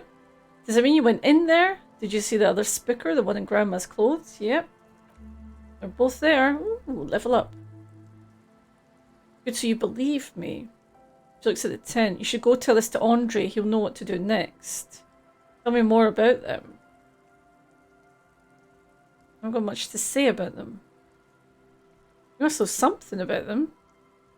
Of course I do. I just don't tell people about my friends and who they are. Alright, well tell me something about yourself. She's a silver bird. Okay. The tape recorder lies on the ice like a discarded toy. Pick it up. The device is still warm from her touch and heavy as a brick from the batteries inside. Oh, again, I don't know if this is a myth, but I believe it. But there was an article I read earlier that was talking about the Xbox controllers and why why Xbox still have batteries and why they still require AA batteries, and it's because Microsoft struck up a deal with Duracell, a very, very big deal for a very, very long time. And that's why they've still got to make controllers that take batteries. Fucking crazy.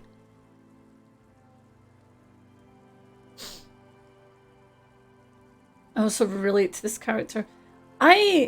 Yeah, she's interesting. I also relate to Mr. Hardcore a lot. Inside the tape is rolling. The girl looks at the device in your hands. I'm sorry you have to sit here on the ice with the drugs wearing off. At your age or any age in this weather, waiting for it to get dark.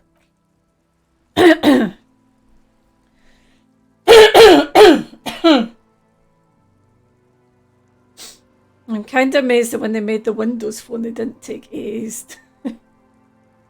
Right.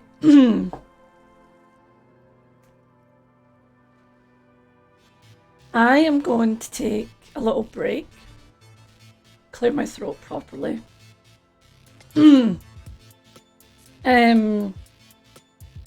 All you guys talk about electronic music.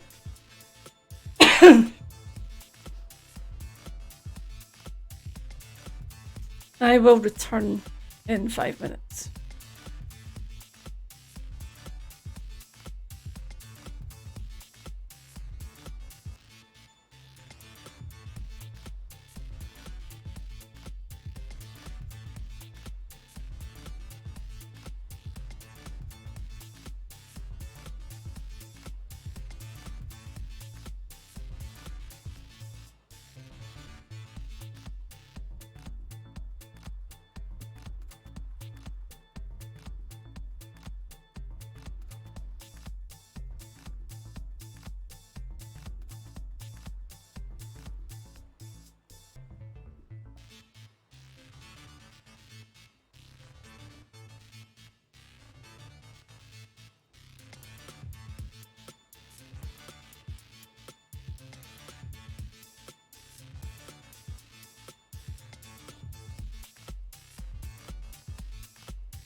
And we're back. My apologies.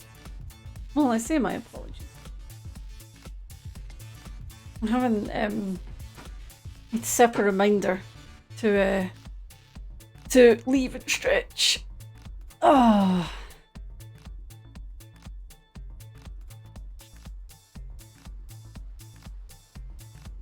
Right. I think Gus does breathe the stuff. Yes, I'm quite an amateur in my knowledge of electronic music. I certainly enjoy the stuff from time to time.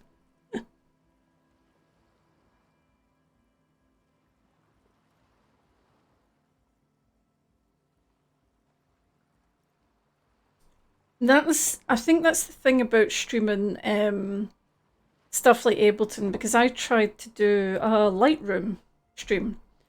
So Lightroom's like the Adobe thing to edit photos.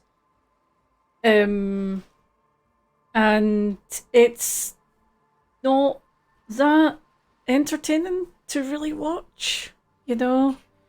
Unless you're someone like, oh, who is it that we watched, Guspo? Who was it that was it Beardy Man? That we watched doing it live. But he had like, whoever it was that we watched, he had like funky camera set up and settings, and like it was visually great to watch as well. Right. Let's continue. I'm gonna have to apologize for my clearing my throat all the time. It's annoying.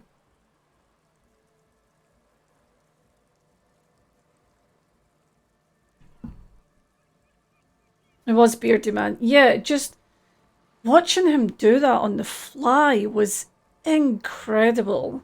Because he had people on like a Discord call, and so he would like sample what they were saying and then do stuff with that, and oh, it was amazing. Yeah, like animators, illustrators, something that's quite artistic and you can sort of see it develop and you can watch it. I understand that. But yeah, there's certain stuff I think just doesn't translate well, sadly. I've not seen another Beardy Man stream for a while actually. Which is a shame because that was good. Yeah. That was good times. We're being very, very empathetic with this girl.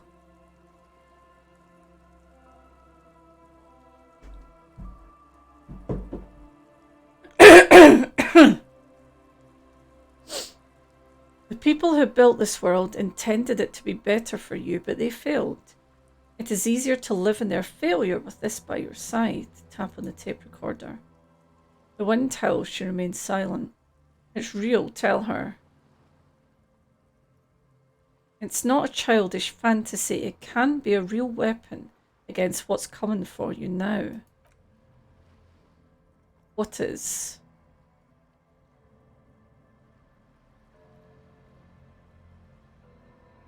Nothing if you got this. Don't be scared.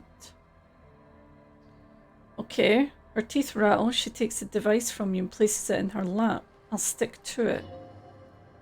Something changes between you two.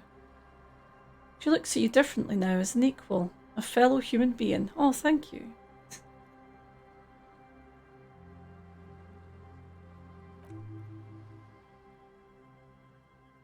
After a moment of silence, she speaks again.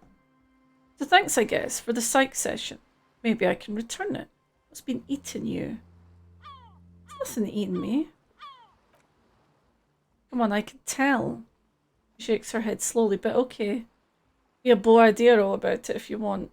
I mean, yeah, there is.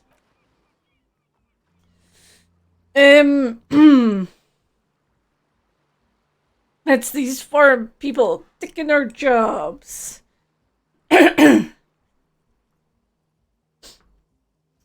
People keeping their selfish interests ahead of the greater good. The greater good.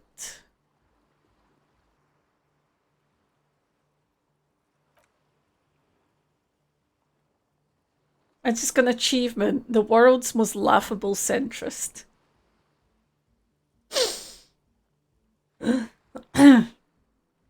No one understands that sometimes you've got to make sacrifices for the sake of progress. It's all very distressing.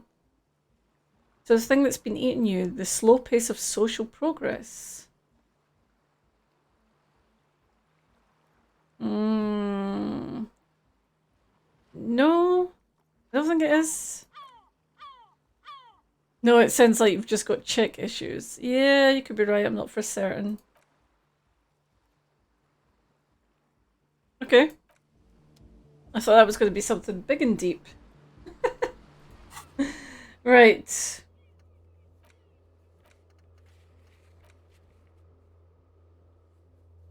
Okay. We've got another point. Let's see if we can open up another thought. Let's unlock one here. Yes. Okay. So. Thoughts. I'm not going to pretend I'm not really tempted by the Wumpty Dumpty Dum Center.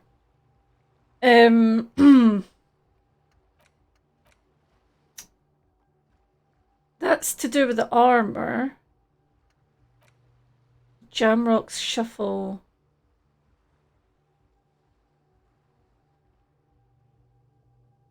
This is to do with me opening containers all the time. Bringing up the Lawjaw. Okay. I'm honestly, yeah, even if the bonus is good, I'm tempted to go for it anyway because it's just ridiculous.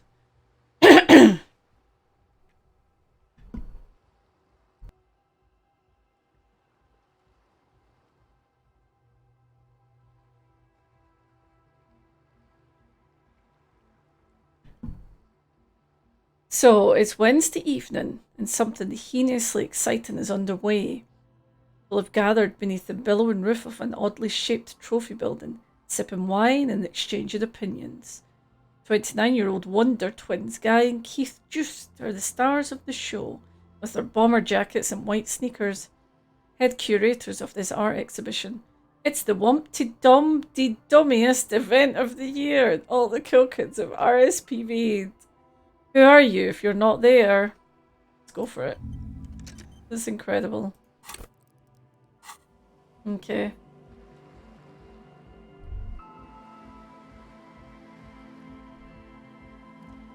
Right, let's see what we can... We still don't have a tape for them. Well, let's see what we can talk to them about just now.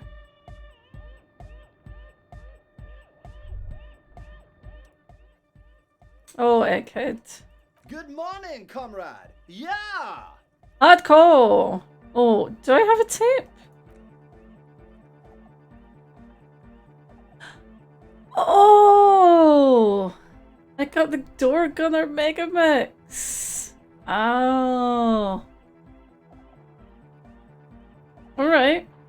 Yeah, let's give him the banging Megamix. Aye, he snatches a tape from your hand and attaches it to the empty reel slot. One hand on his headphones, he listens to the audio, then shaking his head, he says, "No, this is going to make people scared." Okay. Keep it positive, keep the love in the house. Communism forever! Alright.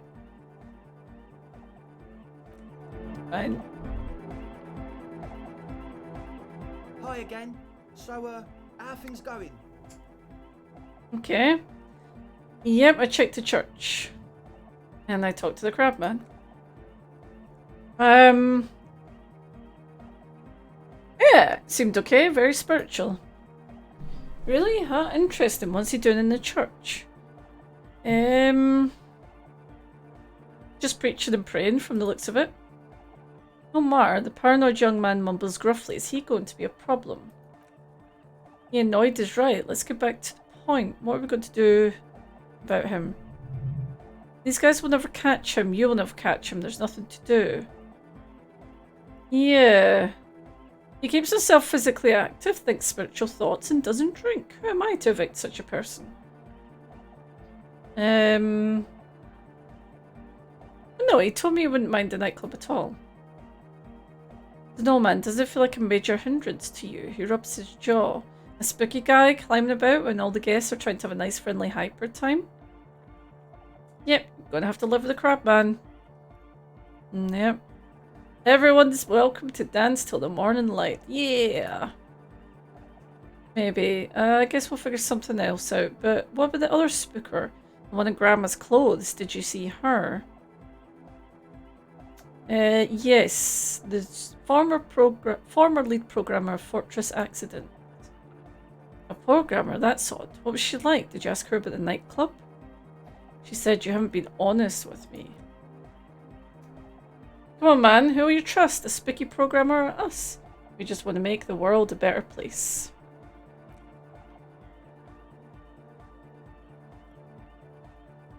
Feel the love. Get down and feel it. The stuffy tent muffles the last two words. The command fails to impress. I mean, I'm kind of feeling it. You'll get there. Believe me, when we've got our gear set up, things will be flowing and pumping. I still don't think you've been honest with me. No. Okay. She did not like the anodic dance club idea. What a pity, that's my favourite thing in the world. And she doesn't like it at all. A shame. What can we do now? You see a way out of this jam and into a laser-lit future of dance and unity. Unity dance. She won't leave until her own project is finished. And you can't evict her. No, I won't evict her. She's doing her thing. No, it is right. Maybe we've approached it the wrong way. I'm sure there's a workaround. We can make a deal not to bother her. If that's all okay with her. We only want to get in the church and spread the joy and ecstasy of the music. Coexist. The lines in the dark exist. At least Crabman seems like an advanced being. He's hard, he'll understand. Yeah, he can do his climb thing in the tower. The programmer. Does she like anodic dance music? No, she does not like it. I just told you that, Andre. Egghead cannot believe what you just said. It makes him pump the jam a little slower for a moment, but then he returns to the full swing of it. No worries, we'll figure it out.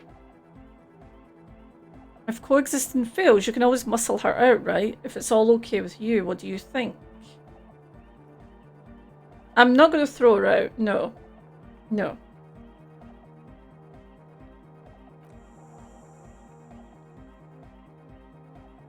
We're talking about Glasgow and venues and... Yeah... It's...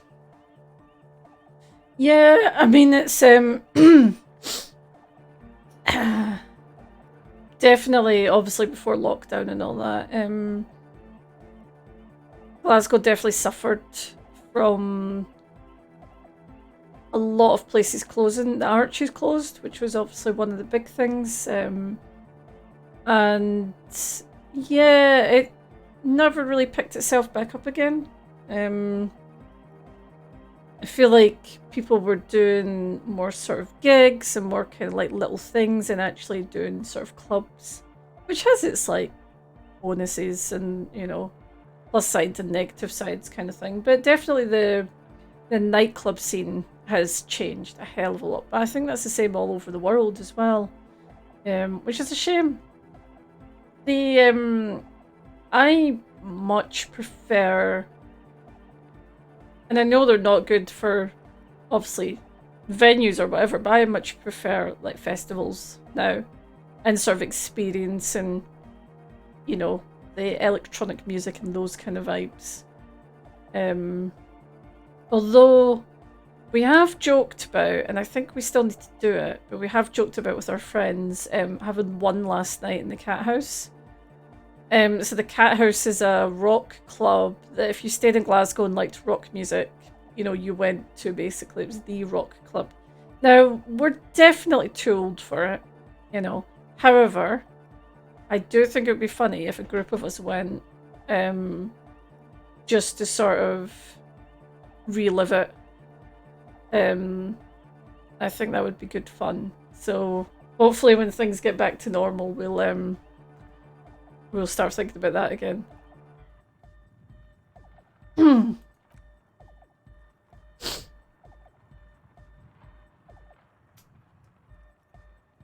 yeah, he locked the church door, but then she was coming in and out.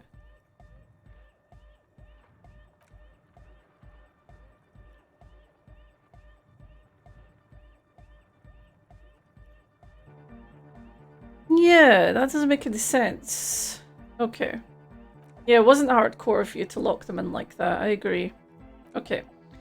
So, you mentioned some kind of ecclesiastics own the church. Who are they? That's a Meteorin name for the founding party. Thought it'd be cool to use it. Who's Meteorin? Of Meteo, concerning Meteo. What's Meteo? Meteo, a country on Mundai. He looks at you squinting. See if you're kidding. On the Mundai Isla? Oh, the founding party. Yeah, I totally know them, but can you refresh my memory? Next time, Eel Shock Tour. Yeah. Who's Butterfly Man? Is that gospel? Come to think of it, I've never really looked them up. I can't give you a precise definition. They're a very powerful religious organisation. Okay. And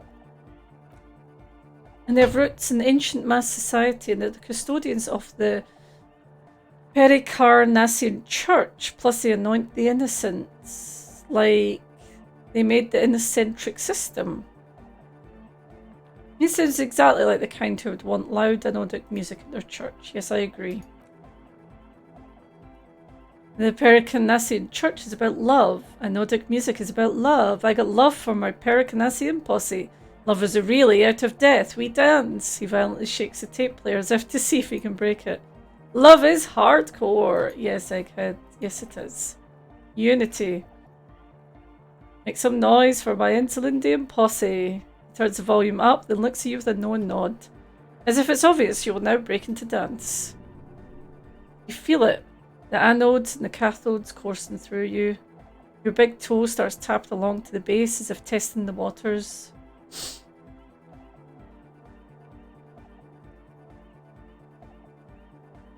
No words, enjoy the beat. Feels good. I guess love can be pretty hardcore. I am getting it, yes. Okay.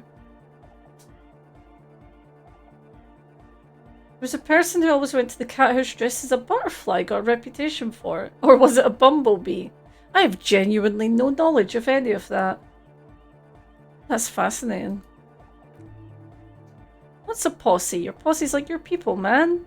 Like you got your cop posse, you look out for each other and you party together. That's a posse.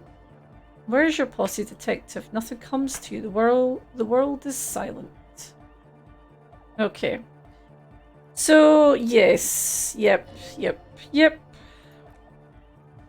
Do it for the masses, do it for the crew.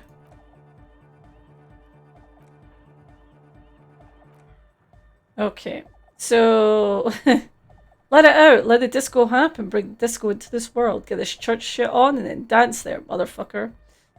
Sure? Right. Let's talk about this tent full of equipment. I see you brought your own water. Yeah. Good to have bitch to carry. When I first scouted the place, I did some reconnaissance. I'm not sure the church even has running water.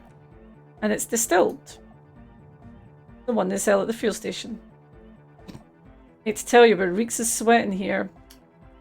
No, I'm not going to tell them how sweaty these smell.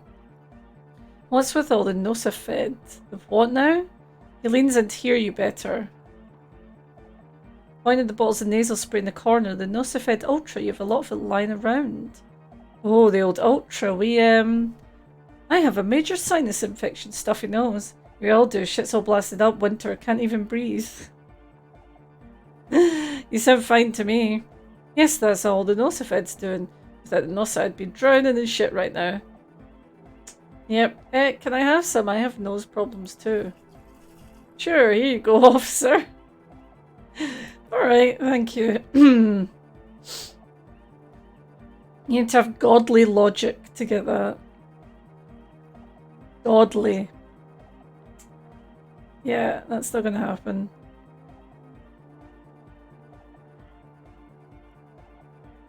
I'm wondering, are they actually gonna like be trying to make drugs there or something? Interesting.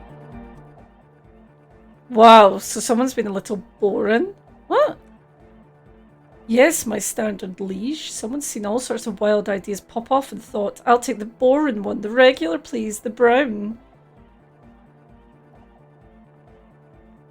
Excuse me? No need to be defensive. The regularity, the brownness, the cut and dry have their appeal, a very standard appeal. No. Oh no. I've become boring. Of course you do. Let's get right to it. My Lord's code type is regular cop. I'll let everyone know. I'll send out a telefax. Nope. Sorry. I'm not becoming regular cop. It's not happening. So you had a talk with Andre, and now you want to discuss things with Noy. Yes, I do. I will not become regular cop. It's not happening. It's just not happening. That's fine, man. But I can warn you, our signs are still off. It will take some time for me to get my sign on. I thought it would be okay now, sign-wise. I'm doing what I can. Okay. I saw a sticker on the padlock. I'm in this one. Oh wow, right, in your cop ledger, you like it. It's super stupid, that's what it is. I think it reminded me of myself. It kind of does look like you. Surely a sign of things to come. What did you want to ask about it? What's it supposed to be? dead guy smiling. Why? He defeated history. We're all living in the age of history, and in the eyes of history, we're already dead. How can we ever smile then? Because history is a lie, and so are its deaths. The present moment in life for the hardcore expels death. Maybe he's not dead. Maybe he's just really ecstatic about the beats. Hobocop hasn't changed. Hobocop just likes to ask sensible questions sometimes. He could be drugged out of his mind. Okay.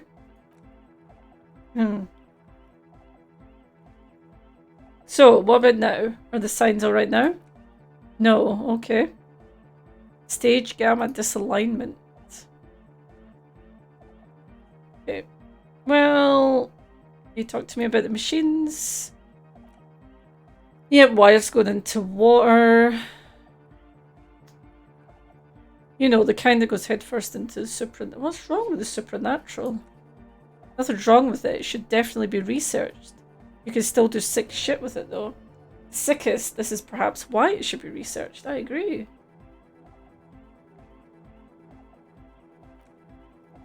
Most of it doesn't exist, but there's also stuff that isn't allowed to exist because the moralists think it's too dangerous for the plebs. Psionic powers, pale-related diseases, pretenders pretending to be human, folk rights, that kind of stuff. Cool. What are you cognoid? Picks up some sort of widget. The hardcore aesthetic is esoteric. It's not meant to be discussed with the law at this moment. Okay. Sorry, normie hope. I'm not a normie. I'm superstar cop. I'm superstar hobocop. Always and forever. Okay. Let's see if she'll cooperate then. You know, I'm just like, I'm being sensible here. I'm just trying to get my pals a place to open their nightclub. Like, you don't get much more superstar than that, let's be honest.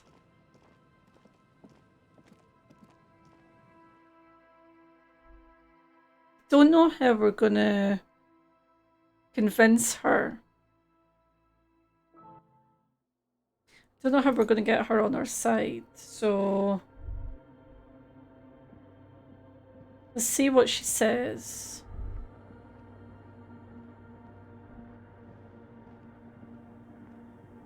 We might have to do something for her.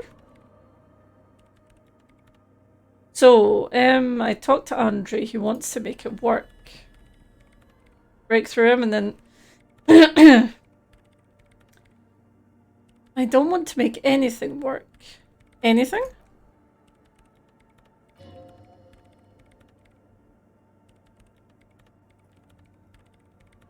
It's not the anodic dance music. It's the failure of Fortress Accident.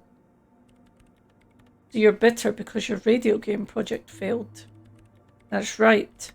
If we couldn't get our Welkins to happen, I don't want anything to happen ever again.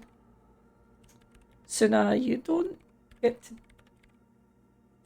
Not your choice. Yeah, let's convince her.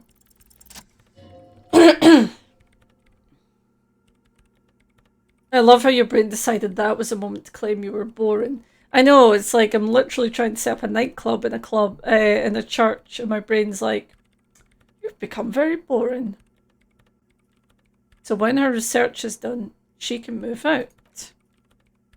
Oh, so maybe we can help. I don't need any help with the project. If I could help you finish, then you wouldn't have to live in a church next to the Boom Boom anymore. Just think about it. She thinks about it, a glassy look in her eyes. A gust of wind brings no more snow in from the broken gallery. It touches her hair. All right. Bring me the game's off-site copy from my old workspace if you really want to help. It's stored on a filament memory, and I'm unable to go and fetch it. Oh, we know where it is. I think we might need a password. It's a backup of my former employee's project, the radio game. It's stored on a filament memory, just like the one inside this radio computer. She's making it extra simple for you. Thank you. The backup itself is destroyed, but I'm hoping to use what's left of it to pinpoint the exact location of the anomaly. You just have to get it. Yes, okay. We've been there. Yeah, we've been inside the doomed commercial area.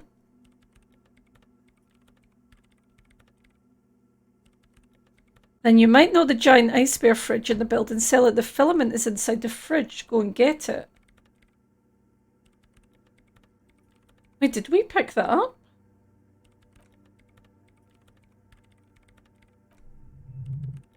You've been in the fridge and it wasn't there. There was a note saying it had been moved. Yes. A note from whom? It said the off-site copy had been taken to a nearby ice cream maker. The note was signed by someone named Suislaw.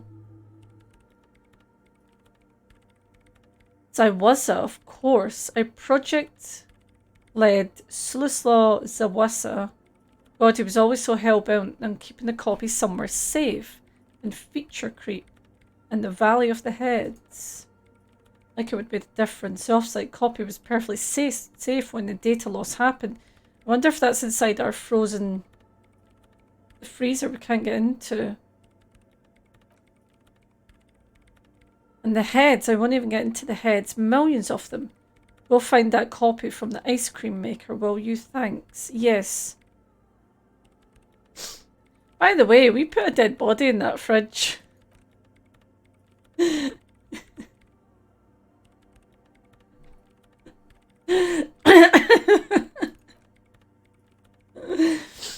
And don't worry about it. You don't need to know who it is. You put a dead body inside the ice bear fridge. Yeah. That's what I said. Please don't tell anyone. So I found...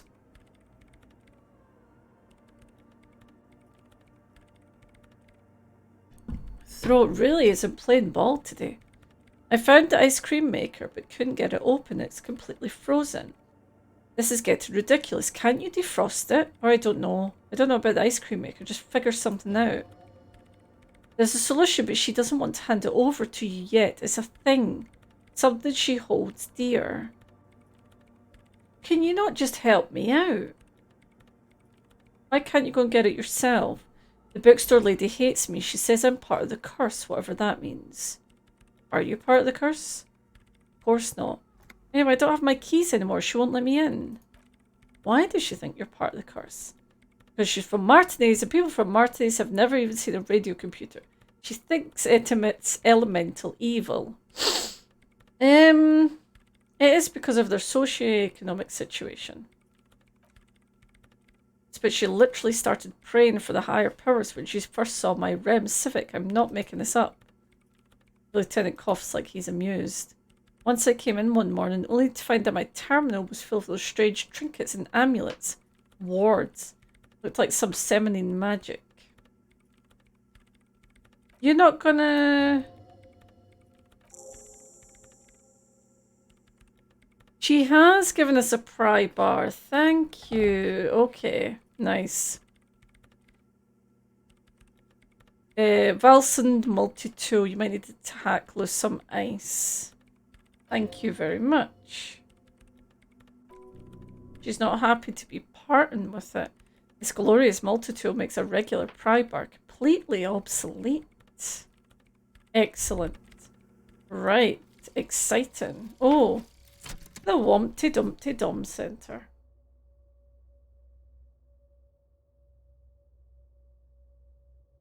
You're at home, stupid cop. Not with the art crowd. You hate them. Everyone hates them. Even they hate themselves. It's nauseating. An industry built on sprizzatura and sparkling wine. Let's be honest. Tax evasion schemes. The Wumpty Dumpty Dum Center is the heart of this unholy symbiosis of aesthetics and tax optimization, and now you've internalized it. You can have a piece too. Encyclopedia passives give 10 XP and 2 real, but -2 suggestion because of pretentious wanker. Oh no! I don't like that. That's not... Oh shit. Okay.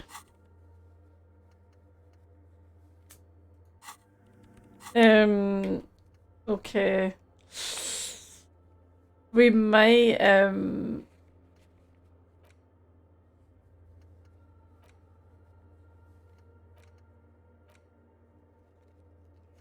Oh yeah, Idiot Doom Spiral.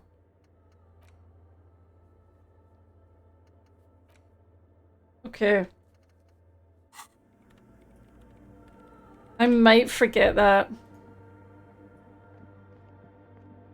Yes, it is true. Fine art trade exists almost entirely to launder money. Because you can, because a piece is, value is subjective. If you were to say, I bought this painting for £1 million, people can't say that's not worth £1 million because you could say, well, it is to me. Do you really think I look like a pretentious wanker? I think I just look like an insane person. I'm gonna be honest. Not sure if it's quite pretentious wanker. I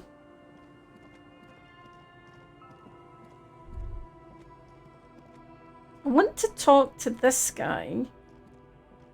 Because he's the other guy from the game. Tequila Sunset. No.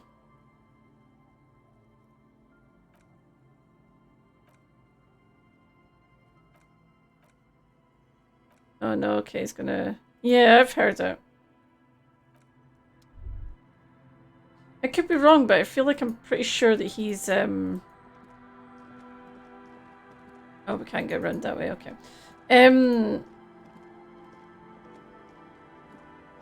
No, I think... I felt like one of them was from the game studio.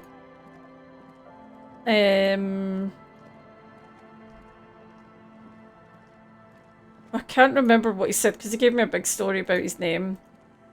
And how he had like this business and he had people working under him and they were doing all this stuff and then he fucked up. But he did also say that you know, obviously his stories have gotten lost through sort of time and drunkenness, so... Right, so we're going back over here.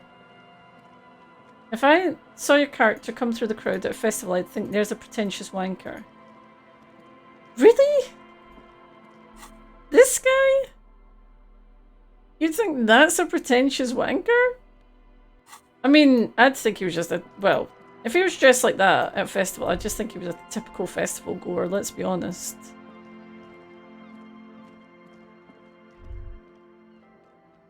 Now, I remember someone saying that this guy over here might have a tape. Oh, there's the speakers. Everything's still cool here, officer. Yeah, do you sell any tapes? Like music tapes? No, music is out. Don't listen to music. I sell extremely cool sunglasses if you want to get your mojo going. So where could I find tapes? Tapes are everywhere. They're worthless. Kids throw them in the trees. There's in the bushes right behind this lorry. You notice the empty Lauren cabbie behind his back. To the west, dark brown ribbons of tape hang from the tree flowing in the wind. You should have a look. It's better than nothing. Okay. Oh yeah, look at that. Look at the tape literally hanging in the tree.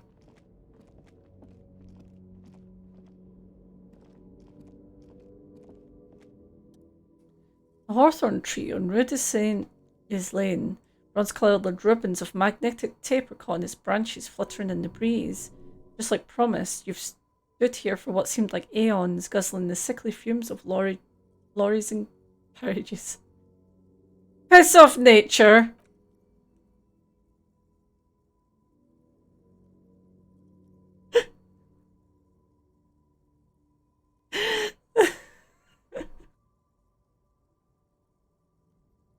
Now see, would a normal cop do that?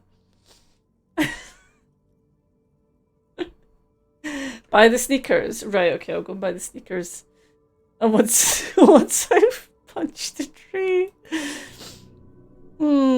At first, the destructive urge felt exhilarating, as if it added something to your persona, but the feeling swiftly receded, leaving you with a sad emptiness. Okay. Good, Hawthorne.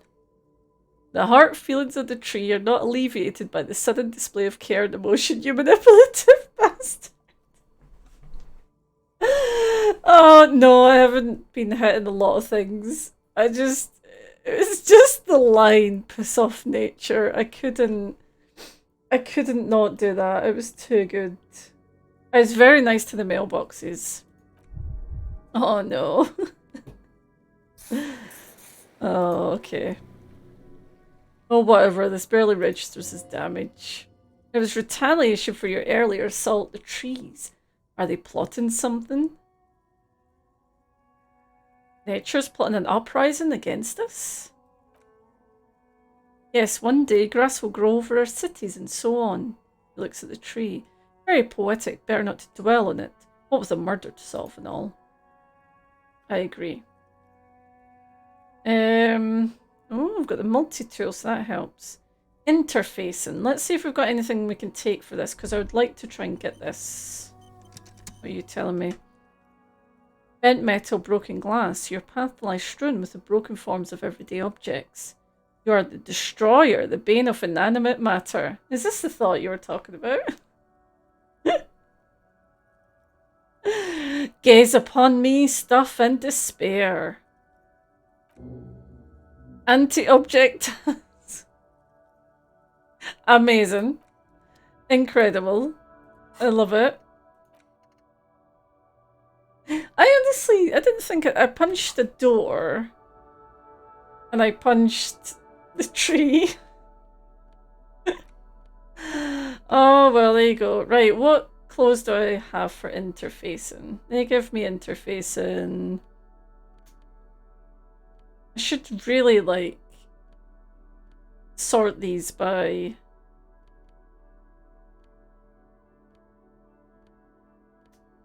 what they do. I think I've got anything else for interfacing and clothes. That was my Twitter display name for a while. That's a good fucking name. I love it. Okay, so interfacing is motorics. What drugs do I have? Speed. Nice. There we go. Perfect.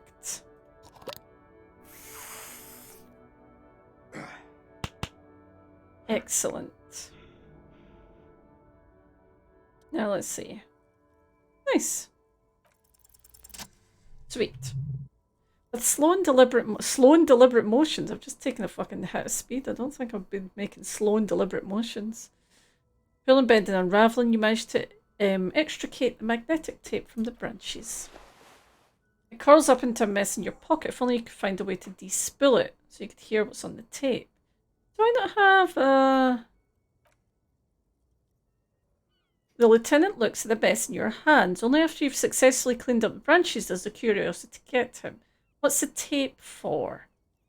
It's for Egghead. I promised to make his Vanex jam hit a bit harder. Maybe this tape can help. How? It's broken and unspooled. You think your new buddy knows how to fix it? I would think at least one of the ravers would know how to fix a broken tape. You'd hope. You'd also get it fixed at the pawn shop across the road. Ah. Oh, let's go and have a look there. Rather, let's go and buy some sneakers. I do like the brogues, and I do love the brogues. The sneakers, you get the speakers, don't you? Everything's still cool here, officer. Buy the speakers, get the sneakers, or buy the sneakers, get the speakers. Oh. Good stats. Yeah, let me buy the speakers now. Nice. The junk is yours. Thank you very much. I'm very glad you gave me the speakers. I don't know what I'm going to do with them. But hey, and at least these I do love those brogues, but at least these actually go with the joggies. You know, might not go with the silk jacket, but you know, it's at least we're starting to look a bit more sensible. Yeah, Kim's definitely a secret raver. I don't think I've got the full Falm kit. I've got the gloves. I don't think I've got a top. There's a jacket. Yeah, I don't... Oh, wait a minute. No, because I've got some of the... Yeah, no, I don't have the Falm jacket yet.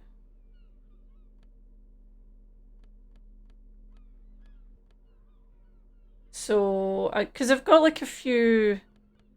I was wondering if you get like full, if you can get full sets, because there's these, there's a lounge jacket. There's something else that goes with a lounge jacket, isn't there? It's like lounge trousers or something. You get achievements. I did see that there's an achievement for wearing like all the armor, for example. Set bonus would be cool though. That would be sweet.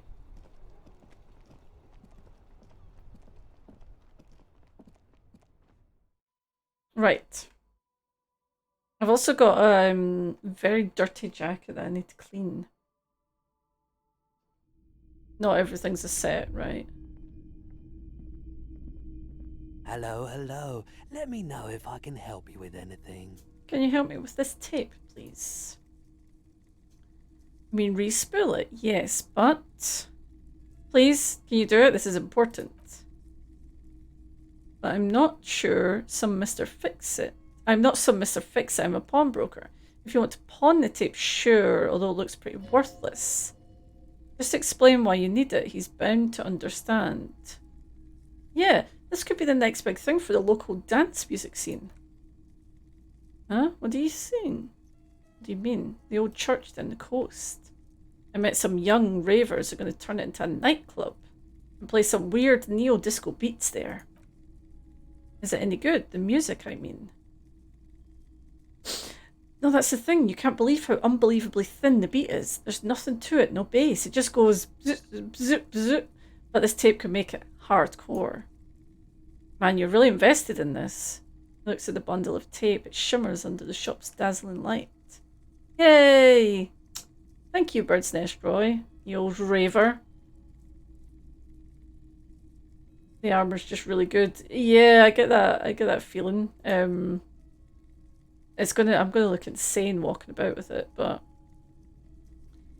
you take some time, blah blah blah. Only took 15 minutes. I'm not going to complain about that. Yeah, my pleasure. I do what I can for true passion projects. I just try not to use this tape for negative photon emissions. We're definitely not going to do that, Bird's Nest Roy. We definitely will not be doing that. Thank you for your help. Sweet. So we've got a hardcore tape. But before we go back, I'm obviously going to go and we'll open up the... Oh yeah, we've got the speakers as well. We'll go and open up our... What else have we got to do? We'll put the clothes in the trash. Cryptozoologist, armor, and then we've got the body, we've got to speak to Titus again. Okay. So we need to go to the car and talk about... hello? Who are you? That's one brutal motor carriage. There's "ft" of him written on it. If I were a real skull right now, I'd jack it, paint it in palm tree livery, then bottom light it neon style. His companion wears a simple yet elegant slogan. Fuck the world. Snazzy shit ripped skull mobile like this would make a fine trophy. We could, like, hang fucking shrunken heads from the side mirrors. Cops' heads, scary tribal shit. Yeah, tribal shit. A cop carriage like this would have proper skull value. While I appreciate the interest you take in my brutal motor carriage, I have to stop you right there. The RCM takes threats directed at its property seriously. It's just theoretical work, Copper. No basis in reality. Man, if we were certified skulls right now. Who are you? I can tell you who we're not, Cop. We're not snitches or skulls. We're skulls. Which is not to say that the skulls are bitches and... On the contrary. The part of the presentation you want to take home with you, Cop Man, is we're not part of the skulls. Yet. Who are the skulls? You don't know. What kind of cop are you? I'm so glad you asked. The question was rhetorical. The skulls are the most vicious gang of the Bismertony. The nastiest bunch of psychos ever, jacking carriages and getting into high-speed chases. Possessing an infinite amount of fuck-all swagger, infamous for their non-verbal modus operandi. If a skull spots you, he will pull out his dagger and stab you without saying a word. Lovely. They usually occupy the burnt-out quarter in Jamrock, or you can find them loitering around their brightly painted, bottom-lighted vehicles. Oh, I can't wait to become a skull. Bottom lights are wretched aggressive. Lieutenant sighs. No, they really, really aren't. It's porno tuning. Say no to the porno. Oh, Cindy the Skull. Yes. The young man's eyes glaze over as he remarks in a voice filled with longing. Oh yeah, Cindy's a right proper skull. Yeah, a true artist of the future, just like Arno van Eyck. By the way, if you see Cindy, give her our regards. Odd, there isn't a hint of hate in them. Alright. Lieutenant on your left is unusually lenient to them. I see your kids are into anodic dance music. Oh man, yeah.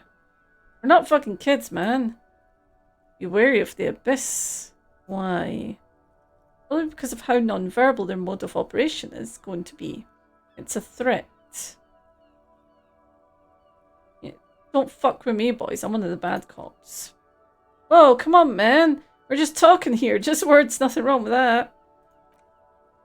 You want to talk? Let's talk, boys. Ask them. You liked how you decisively shut down a situation that could have turned into a farce. Oh, maybe I'm getting Kim back on my side again. Okay, your rhetoric is confusing. Are you part of the skulls or not? We're not franchise skulls, not yet. Once we get our name out there, we'll have a chance to join them. What makes you think they would accept you? Because we can be just as psycho and vicious, you'll see. But in a non-threatening and definitely legal way. Well, fuck the system from the inside later. Just be cool now. The damage will be tenfold. Right on, fuck, the blonde agrees. So what's happening now? So why is there not more than Martinez? The Union does their share of policing. That's why there isn't as much organised crime. Apart from the Union themselves. Yes, okay. Right, enough about this. Do you know anything about the murder that took place here? A man was hanged. Yeah, sure, we'll gladly tell you everything we know about it. It was a man. Also, he was hanged. Don't fuck around. I am the law. He was hanged from a tree. Yeah. Hey, stop right there. How does one know anything? What does that mean? Fucking philosophy, man. You can do aggressive shit with philosophy, justify shit like murder, or wasting your life away. Yeah, what's for your jackets? What about them? So, first of all, it's a statement, not necessarily something that characterizes me as a person. Even though the statement has character, and I do like piss. The word epitomizes the struggle taking place in the world. Things are being defined as they seem, not as they are. And I guess it's also about communal spirit, the future, and truly appreciating our differences. And you've got to admit, it catches the eye. This is the Grand Piper slowly but steadily moving towards basing the economy on it. Attention, it's imperative that the medium itself convey the message. What? What I mean by this is we're all... Right, yes. Yes, okay. So, your guy's trying to be scary punks and you don't have a clue what you're doing. Catch fish, you need to hurl the lure many times, and even then it isn't certain that you'll get anything. But if you blow up the lake, though, blow it up, you get more fish in a shorter time. Okay. Okay. Stick your dick into the void. Yep. Is it a coincidence that we have 2 badass jackets and 2 badass cops? Hey, Kim. Do you think it's a coincidence? There are 2 of us and 2 of the jackets. The lieutenant looks confused. What are you implying? Which one would you wear? I'm not sure I understand. And, like, he's neither of those ones. Come on, it's just a mental exercise. Fine, if only to end this discussion. Theoretically, if I were a juvenile delinquent, if it were to already be down the path, I think piss fit is the stronger of the 2 statements. Okay. Yeah, I'll take fuck the world. Seems about right, especially considering your heroic exit attempts. I love Kim. Yeah, these guys are heavy, man. So are we done here, or you don't need us around for your secret whisper party, do you? I kind of want their jackets. I kind of want their jackets. Half-light. Do we have anything that puts up half-light? Oh, that takes it away. Steal the jackets. I mean... I want the jackets. I'm not gonna lie. I would like the jackets. Found gloves. Yeah, very true. Yeah,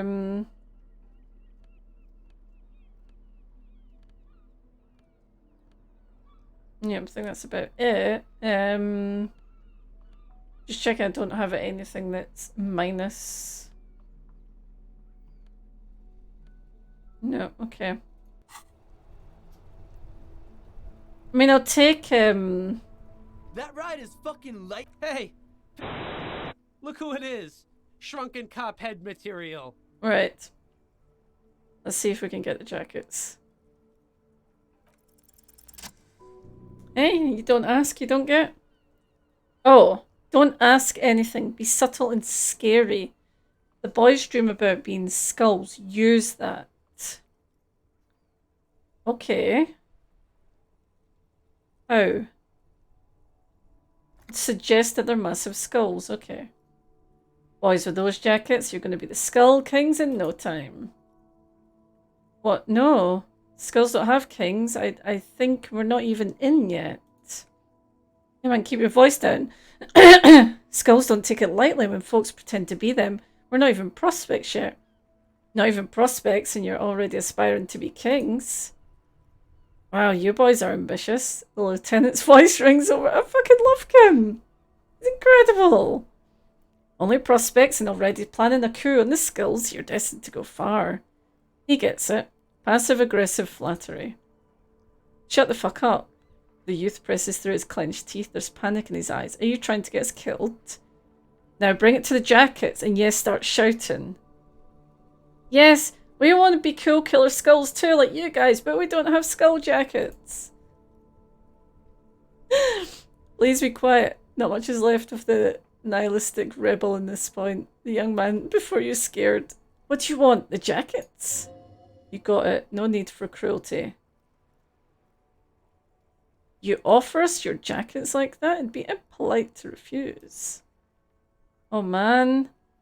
Okay, I get it. Skulls don't really wear slogans anyway. This was stupid. Yeah!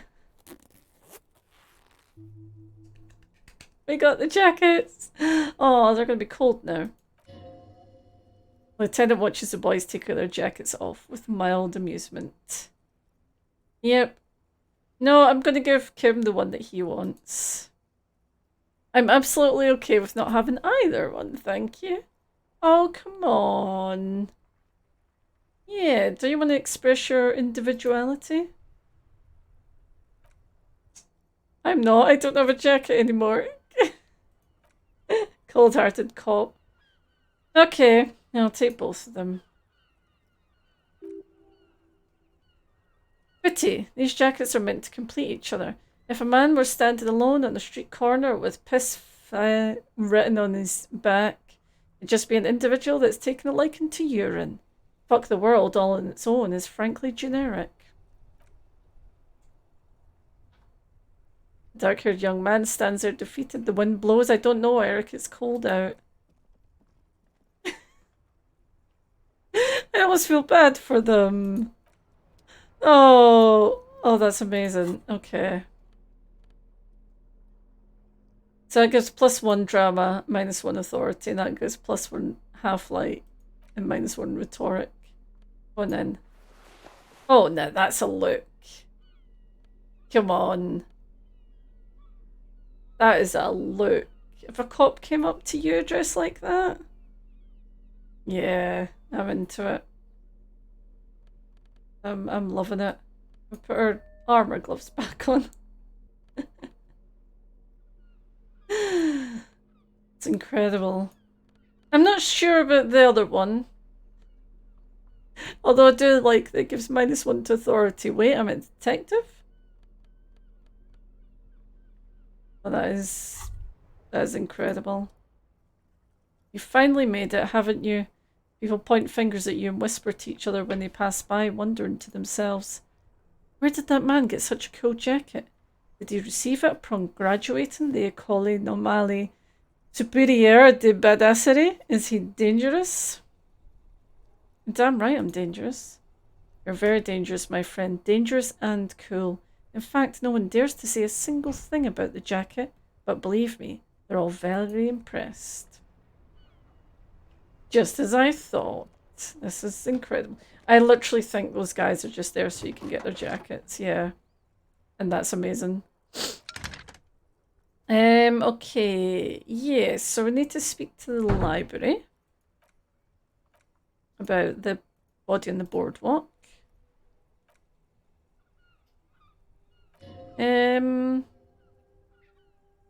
Sounds worried, ready to assist. This is how people get when the police call. I'm looking for any information that you can provide on Billy Magine, a reader. Checking. On my road drive in central Jamrock, in a darkened hall lit by orange desk lamps, far away from the noise outside, a middle-aged man taps commands into an old radio computer. A printout falls on the desk. Behind him, a lonely reader scours some dusty bookshelves looking for a paperback. Yes, hello. I found Billy Magene's home address. Is that alright? No phone number, unfortunately. Yeah, it's fine. Here we go. In marked Capeside Apartments. Oh. Yes, that's where the smoker on the balcony lives. Any other information? They returned their last book just a few days ago, but I wasn't at work. You know someone who was? Marie! He covers the phone with his hand and yells out, Marie, do you remember a reader named Billy Magine? They returned a Thibault book the other day. Maurice, what? Yes, okay, if it was the police. Yes, it was my colleague Marie. She said it was Billy's husband who returned the book. He also asked for his new sci-fi release. Lose Radio City 87, but we don't have that.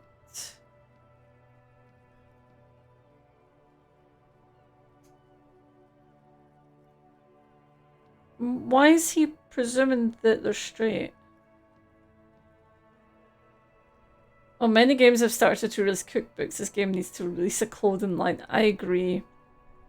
I would buy a Fuck the World jacket. I don't know the husband's name. He described what the husband looked like. Older man. Pretty sure he had a drink or two the last time she saw him. What was he wearing? She wasn't paying attention.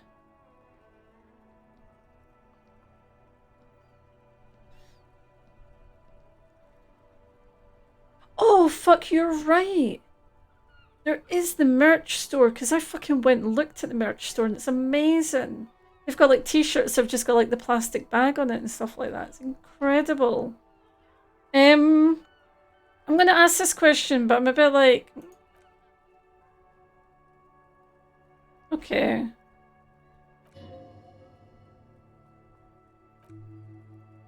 So it was a woman. Right, okay. Fine. So let's report the dead body.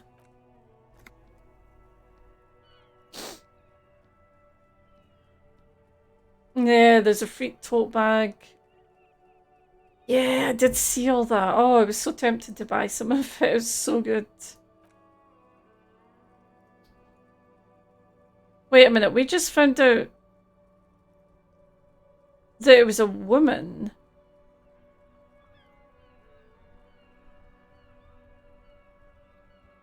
Why are we saying it's a man?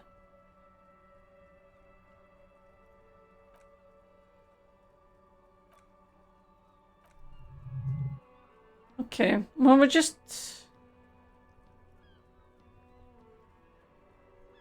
Oh, he had her library... Right. In hell. Yep, I missed that. Yes. My apologies. He had her library card, thank you. And the body was her husband. Yep. Yeah, so we don't know his name. We're taking the case, yes.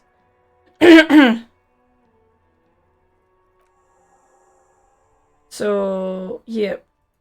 So we can go to the apartment.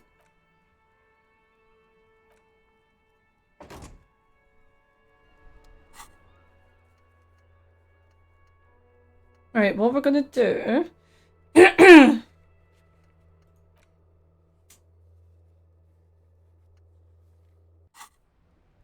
We're gonna go and... check the body. Because there was something else we needed to see in the body. And I wanted to wait and see if I could put the stats up. We could go and open this first though as well while we're here. Well, that is a multi-tool and a half. So that's this one. Yes. Only even physical instrument. I don't want to risk getting that wrong and not getting that.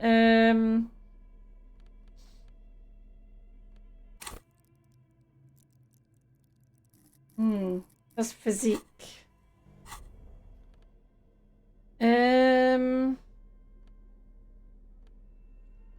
Let's see if we've got anything.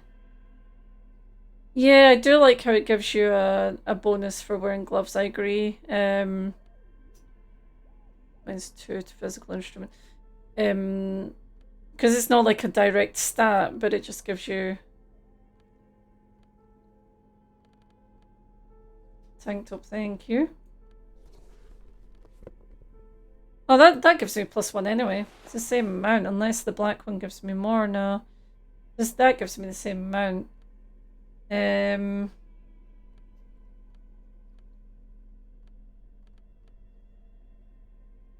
pants give me +1. I think that might be all.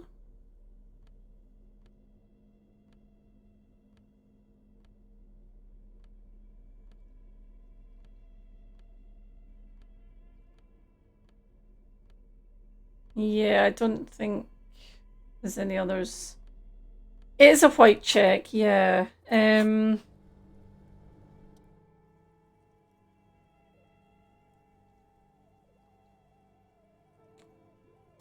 But do I have anything that might help with that? Because I've got a lot of different drugs. Physique, yeah? Yeah, physique. So I can just, yeah, I'll just have a little drink.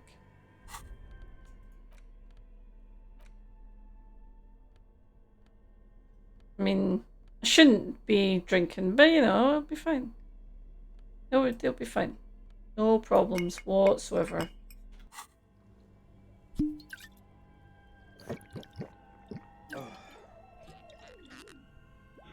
Really need to get some morale boosters. There we go. I feel a bit better about that. Sweet. Ice groans and howls under the strain of your giant multi-tool. Lid cracks open, blue electric lights come to life. Inside on a frosty platform lies an object intricate and foreign, left there from a sub-zero beauty sleep, a filament memory with words off-site copy written on it. Disappointment washes over you as you stare into the almost empty ice cream maker. No ice cream? A scoop of ice cream would have been nice, yes, the lieutenant agrees. Someone's stomach grumbles. Yeah, do you know, like, we don't really take time to eat anything or sit down, you know? You take it back as soon as possible. But aren't you curious to know what's on it? Oh. Well, that is interesting. But we don't have... Still don't have the password.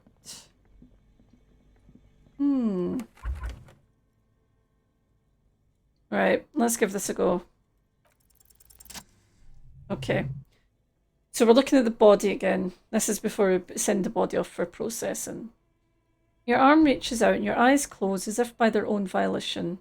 It's dark all around. You feel cold, slippery flesh, first with your fingertips and under the palm of your hand. What is this? His face, his cheeks, his nose, his fat swollen lips. Like a spider, your hand crawls over his features. Everything is silent. Crawl up his nostrils. They're swollen shut. You really need to push to get in. Okay. Only the little one fits. My god, he's in a freezer. He's doing fine. Don't you worry about him. He's having a great time in the bear freezer. Only the little one fits. The thing you're looking for, it's not there. Crawl out, spider. Okay, put your fingers in his mouth. The oral cavity is cold and moist. A ball-like tongue attaches itself to the base of the mouth, lolling around like a scallop. You're on the right track, okay. Play with it. The tongue moves freely in the cavity. The mucus of the mouth is slippery, delicate to touch. From the soft meat, teeth are budding, hard pearls of bone in the gums, and in the back of the mouth... You're so close. Rip his jaws open and look. Okay, let's look. A vision of black and dark red death, pried open by your naked hands and studied with teeth. Looks like he's laughing, death fumes rising from the throat, and there, in the back of the mouth, you see a hole. Barely visible to the human eye, is swollen shut, almost vanished. No larger than 0.4 centimeter in radius. The edges appear darkened. Touch it gently. I don't want to say fuck yeah, I just want to get this done. Your index finger fits right in there. Light, tight tunnel of flesh opens up, tissue damage, wide enough for 2 fingers. As you push both in, you reach through his mouth right into his brainstem. Alright, okay. Yep. Nice. Feel around first. The basal ganglia feels clumpy, what enter tears torn apart is reptilian complex.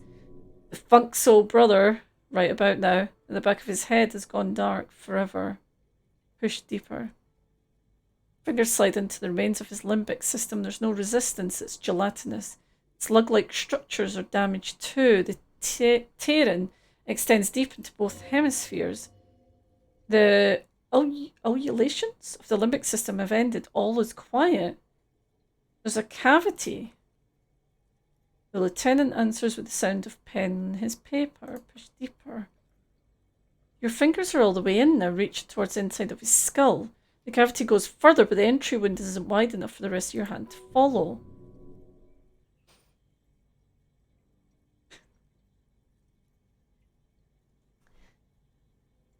All the muscles in your body harden. Time to enter him.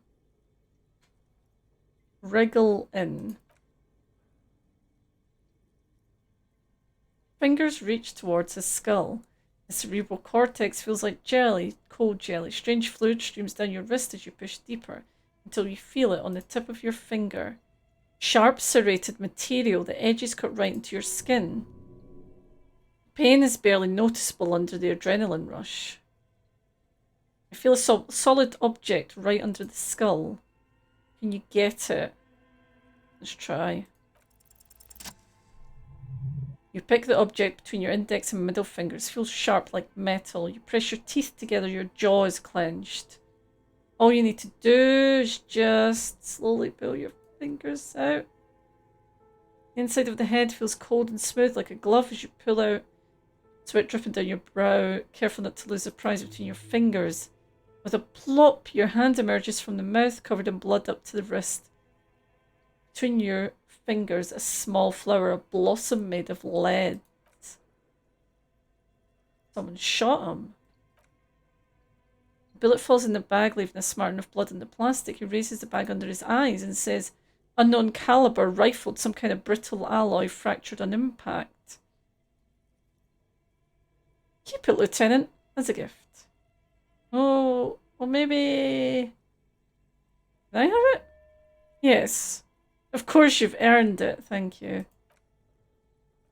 We need to add an item to the injury list. Injury 4, oval entry, wound. But that means he wasn't killed by hanging then.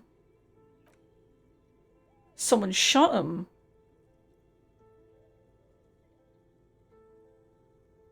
Or it was suicide?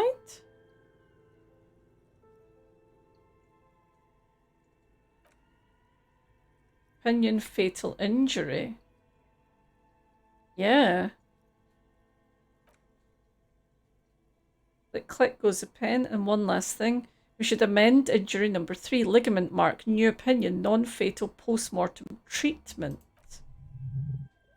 He's proposing the bullet was a real cause of death and the hanging was an attempt to conceal this fact.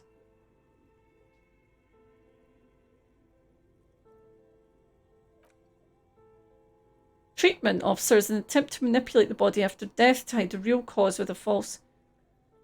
That's why he wasn't scratching at his neck. Because he was already dead. So they shot him somewhere else and then took him there. Oh. The belt around his neck, the hanging, even dragging him to the yard. All of it was done after this man was already dead. Dead, dabba doop doop. Deady, deady, dead, dead. I love you, Kim. Agreed. Yeah. I have my doubts since you showed me the tracks. Why did they carry him over? Why not march him? I thought. There was no satisfying explanation.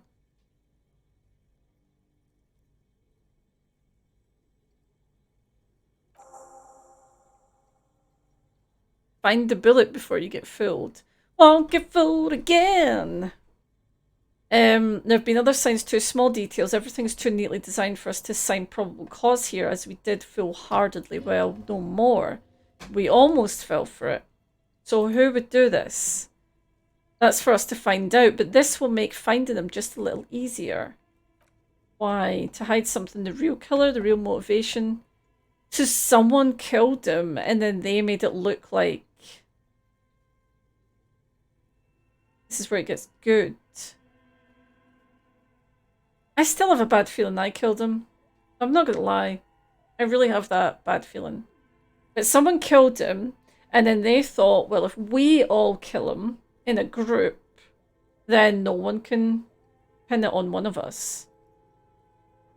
Maybe the bullet holds more answers. Yes. This little thing could reveal much about the weapon that shot it. I mean... Hey, Avrocar. Thank you. My gun is missing. I just... Don't tell me I didn't kill him. I need to have the... I need to hold the mystery. All I know is I've done some really bad shit and I'd lost my memory. So... Kim doesn't know, though. Kim wasn't with me when I was wrecking the room. Kim wasn't with me, you know. Kim wasn't with me when he died.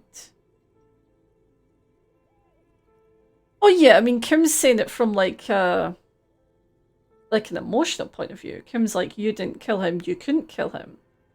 But Kim wasn't with me, so he doesn't know as a fact.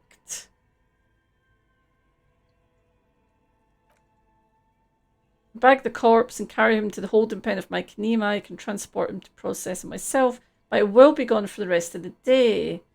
Oh no, Kim. Working the case, tend to personal matters, try not to do anything too dangerous. An officer needs backup in a neighbourhood like this. Don't leave me, Kim. Leave me. I trust Kim. I trust Kim with my fucking life. I just think he wasn't there. And I was here. Or, well,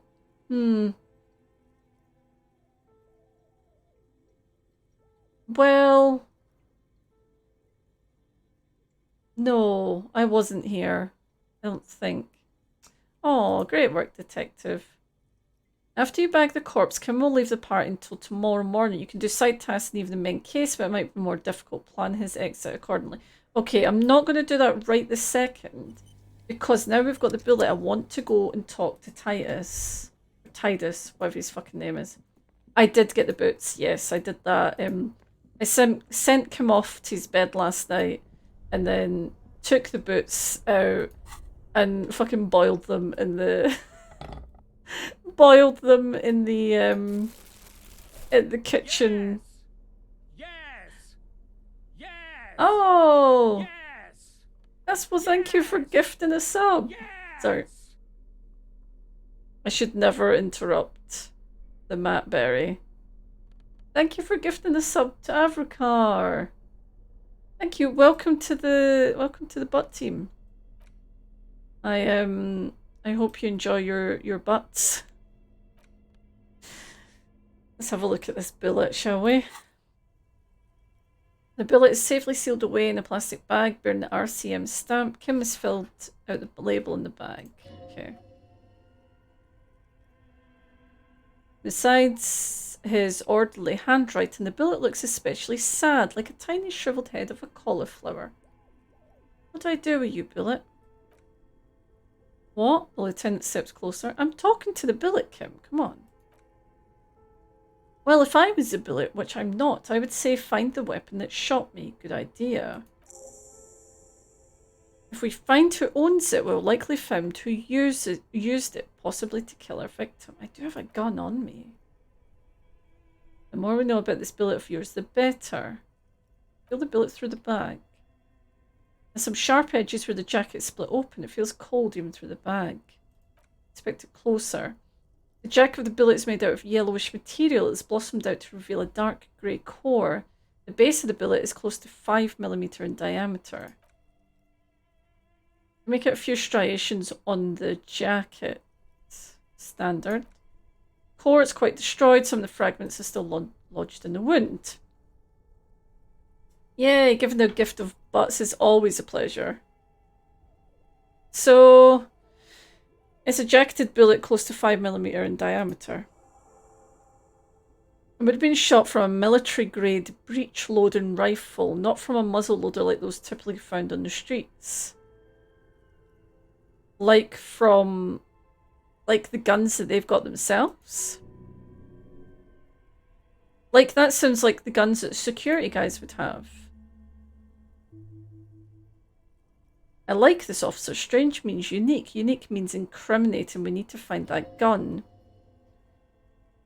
Something tells you that won't be anytime soon. This will have to be one of those epic tasks that's open for a while. Okay. Try to determine what... Yes, I thought that. I've got a rifle on me. And I'm aware of the name of the rifle. Okay. Nice. A rifle. Revolutionary period. Your bullet looks to be from an old 4.46mm, from the surplus left over from the turn of the century, like the gun that I found. Okay. The 4.46 caliber was widely used with the Bell McGrath rifle, a Revacholian manufacturer. The BM dominated the battlefields of the Insulindian theatre of the anti-centennial revolution 50 years ago. Incidentally, you have just such a rifle with you. The dusty old thing you found hidden in the basement below the commercial area. It's unusable, sadly. If it were, the bullet would probably fit the chamber. So is anyone still making them? No. But Ziegler, a major firearm manufacturer, ended up with surplus after the war. So there's still a lot of these old military rifles floating around. Who uses them? Antiques enthusiasts, guerrilla fighters in distant countries, a few lucky jamrock bangers. You're looking for the same thing you found in that hidden weapons cache, only in working order. What are you thinking? Bullet? Yeah, I know where it came from. It came from a Bell McGrath rifle. An antique, yes. There can't be many floating around or anywhere in Revachol. It's like weirdy lefty types buying Mosin. I would only buy that gun because it's a gun I know from Metal Gear. But yes, it's buying the antiques, isn't it? Okay, so why not?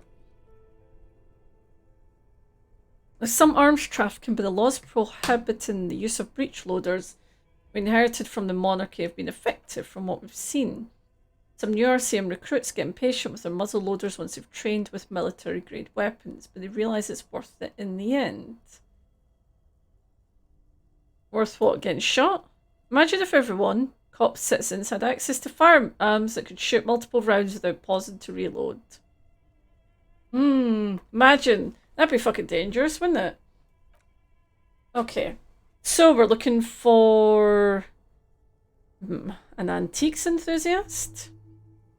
Doesn't seem that likely, but we'll check out all possible leads. Next step, finding the gun itself. Okay.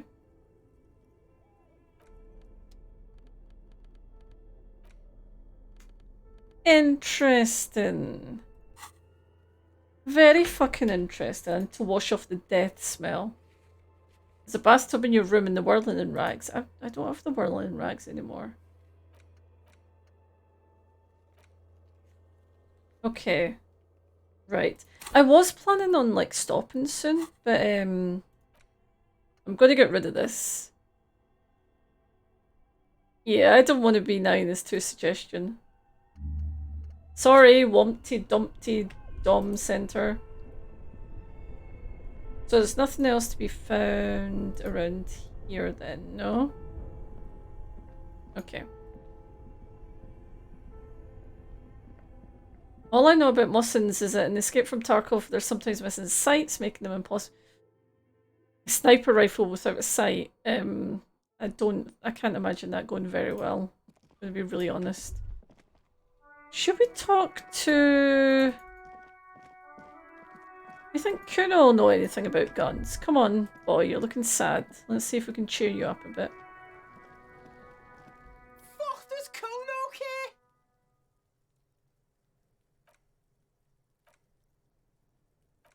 care? Alright. Sorry, Kuno.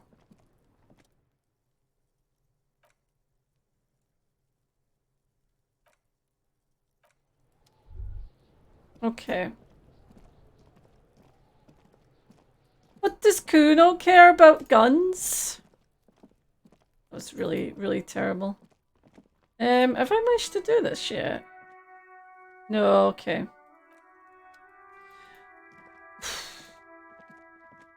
Kuno's life is very rough, I agree. He's not had a good one. Which is why I feel really sad. I mean, I don't like that he was throwing stones at the body. But I don't like that he looks really sad. Who's this? Oh, it's the guy! Hello? Yeah, it's a smoker on the balcony. Another rendezvous. There he is again. The smoker on the balcony, right here in the whirling in rags. Hello. Adjust your tie. Hello, hello. So what brings you here? What are you doing here? Admiring the atmosphere. What about you? I'm here to kick some ass and solve the case I'm working on. Well, here's to you. He raises a glass before taking a sip of his drink, froth grazing his mouth. Tell me again about that muscular type who came to investigate the crime. Oh yeah, I forgot about that. He knocked on my door a few days after the lynching. I think he was going through the entire building asking questions. What did you tell him? Nothing. I didn't see anything. Did you tell him about your friend? What friend? Your Sunday friend, the witness? No, I don't think it came up. What did he look like? Muscular, handsome, strong, one of those military types. Okay. Was he alone? Yes, but he was speaking to someone on his earpiece. So he's... That must have been one of the other security people. Right, okay. What was he saying? Just reporting back whatever I was telling him. Besides muscular, did he have any other identifying traits? Well, let me think. He had an accent. He sounded like one of those mercenaries. Yes, okay. So we had that feeling. I met your Sunday friend. Yes, how did you like him? I didn't like him as much as I like you. Oh, shoot. He burst out laughing. Why not? I don't want to talk about other people. I want to talk about you. My character is enamored by this guy. I mean, I'll be honest. He has his shirt open and it's clearly very cold outside because it's been snowing. So, clearly something very interesting about him. Is he a visitor from the first world? He's not like you and me. He can always return. Return where? There's opportunities in Occident, sur la cliff. Still, it's coming and going, bring some life to the village. Or is it just money? I don't know. What are you two? Friends, I told you, Sunday friends. Friends who like to get together from time to time. What is a Sunday friend?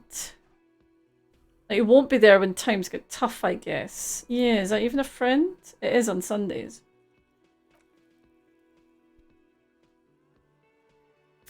He has keys and he likes the view to the sea. Yes, I want to talk about you. What about me?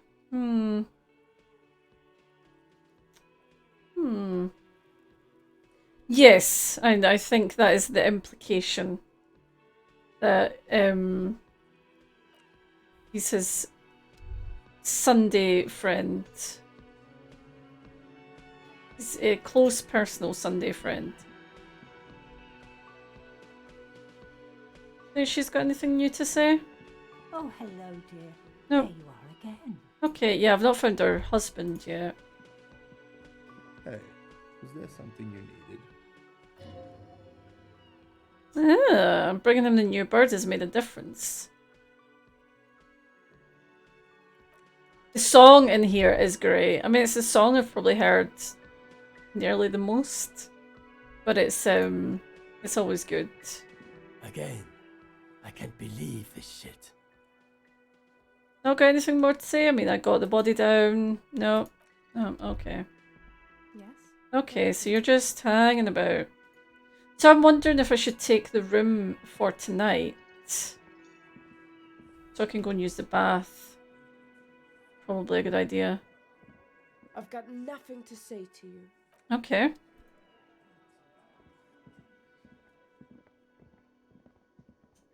You get in now. Get in where?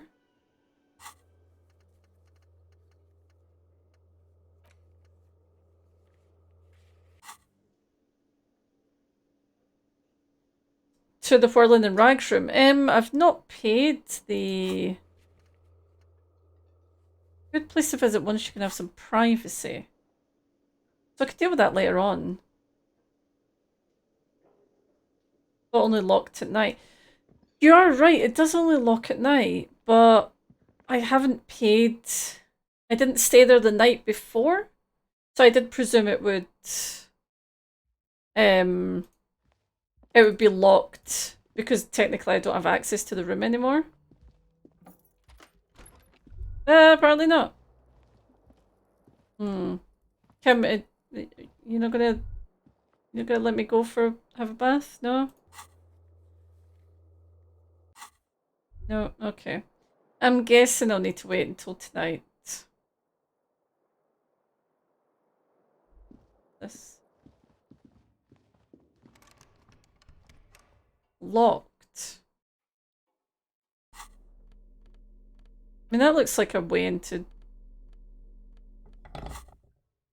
Kim's room.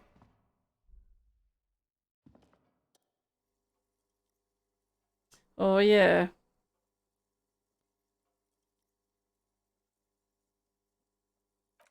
I need to see if I can change the expression as well.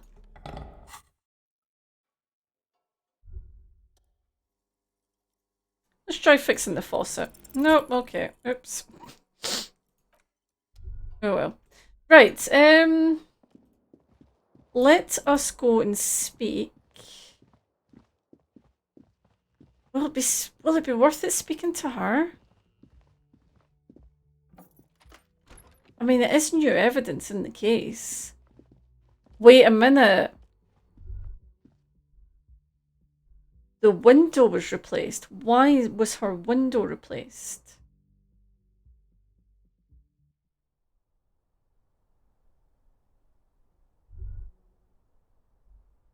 Wait, I'm thinking. Yeah.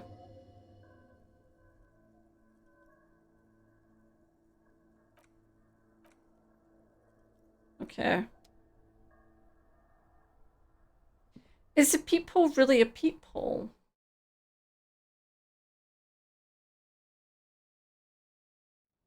I'm thinking. I don't have all the information yet, but Officer, it's a fine day for questions.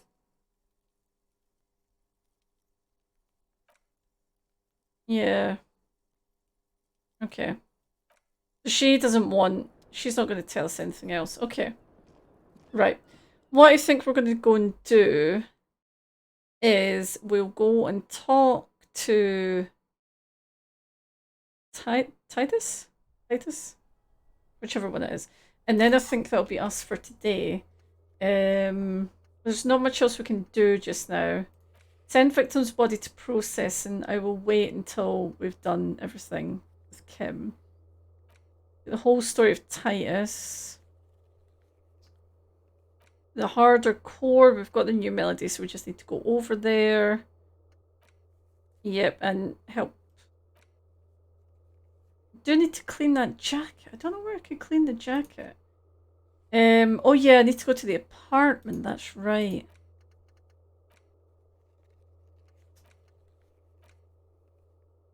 So I need to go to the apartment to report the death.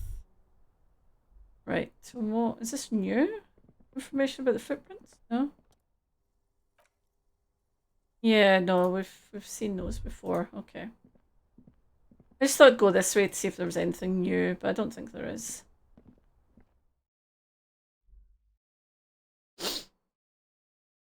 So interesting. It does all make sense because the lynching happened and there was no noise. He wasn't like screaming or anything like that, so that makes sense with him being killed somewhere else. But where is the other place that he was killed? This is what I'm interested in. I think he has You a... again. What is it? Yes. I just found a bullet in the hangman's head. A bullet, you say? That's mighty curious. Indeed. How did it get there? Well, there are so many bullets in the world, so many heads. I guess it's only logical that one of the bullets had to end up in one of them heads. Won't happen again, you know.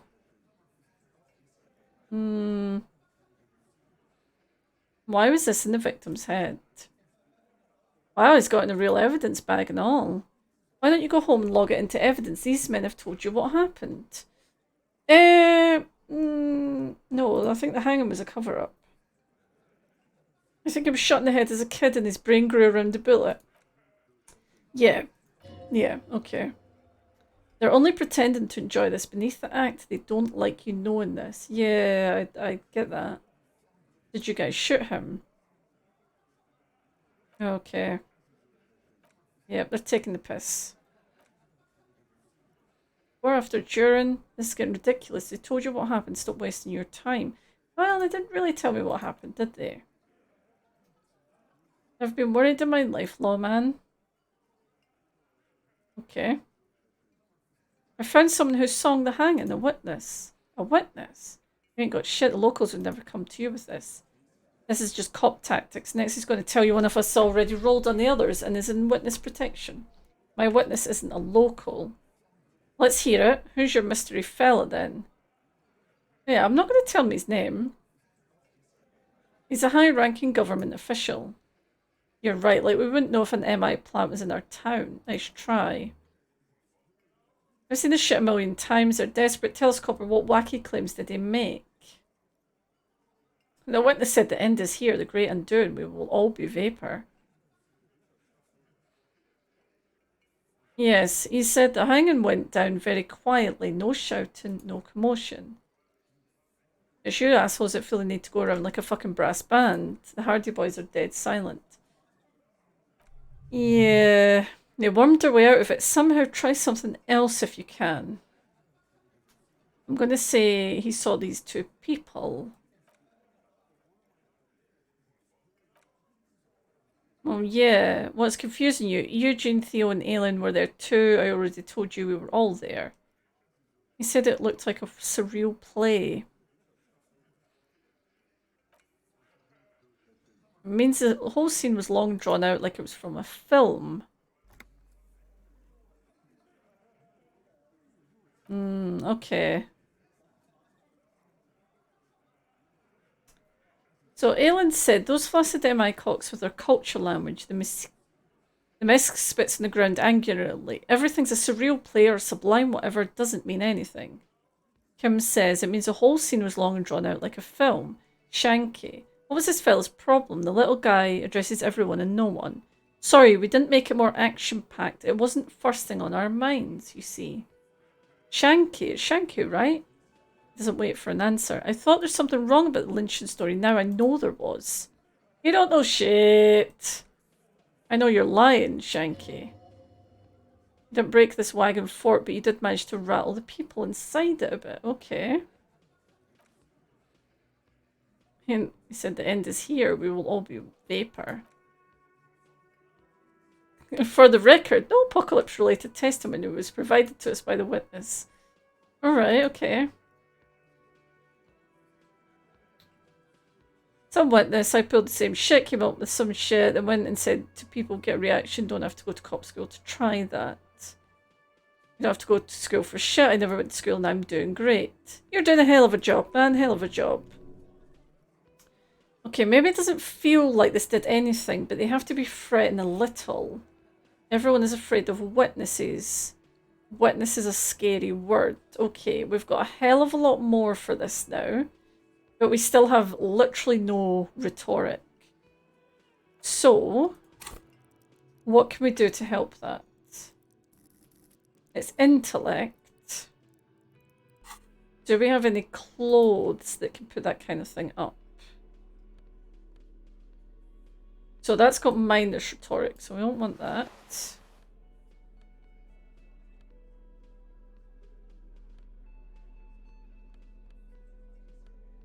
Okay, so do we have anything that will give us help for rhetoric? I wish there was a way to like sort these or something. That's minus rhetoric, yes, okay.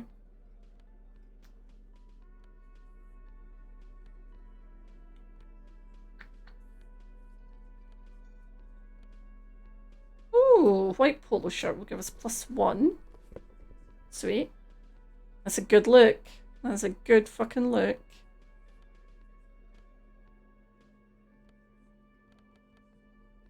Okay. So that's all we've got. And yes, we can... Do we have some more? We do have some smokes. Yes, okay. So we can... God, look at us. Incredible. What clipboard did I get? I can give a bonus clipboard? What do you mean? I have no idea. Is it in my... Is it the ledger?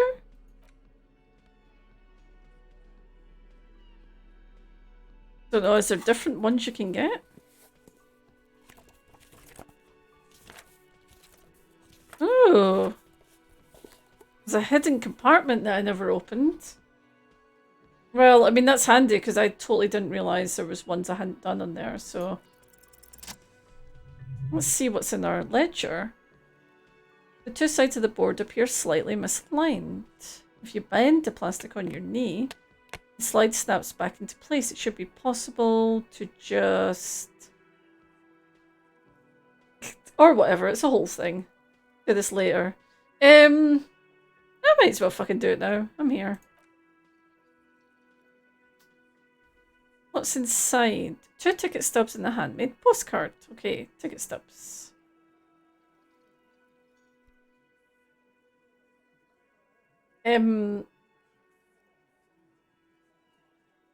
What?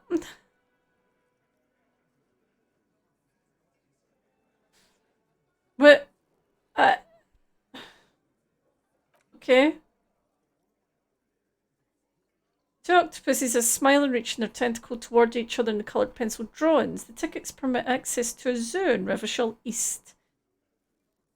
And the aquarium costs extra. Let's let you go there. Oh yeah, like I have fucking intrusive thoughts all the time. I just wasn't expecting that to just pop up like that at all. I'm like... The words just crossed your mind somehow. Yeah, who were they for? Who do you think? Me! It's slightly, ever so slightly difficult to breathe once you've done so. The drawer is locked, blowing drips from the white pages on your hand. Your hand shakes, you're flushed with adrenaline. Okay. Oh, I closed it, sorry. Pick up the card. Thin wax paper has been glued to a piece of cardboard. Sounds like leaves rustling when you pick it up. You see violet flowers, floral patterns, patches of glue. Smell it first. I knew there was something about the fucking chewing gum and the chewing gum paper. Exactly like the wrapper you found, this same brand of chewing gum. Open it. Familiar handwriting lines the inside of the card, looped round letters in a woman's hand. Oh shit. Oh fuck, okay. Harry, it begins. You're already reading. I wanted to write your letter so you can read it when you wake up. Maybe it will make you happy. Nope, I need to read. I need to keep reading. Your hand shakes, holding the card. Every morning when I step out and you're asleep beside me, I find a little piece of sadness in me. I carry it in my chest down Voyager Road. Every step I take, it grows. By the time I reach the fuel station, it's filled me entirely. I step on the light rail and look back. Sparks fall from the bowl collector. I know it will be like this until late afternoon when I get off the 42 and walk back to you. You. Every step I take will get lighter. It almost makes me run.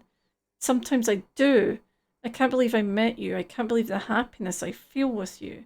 You have a vast, vast soul, and I will always, always, always come back to it. Kisses, kisses, kisses. You feel the air sucked out of your lungs and the blood sucked out of your head. Everything around you gets dark. Small white dots appear. You feel the ledger slip from your hand. No, hold on. Hold on. To what? There's nothing. Well, we're falling sideways.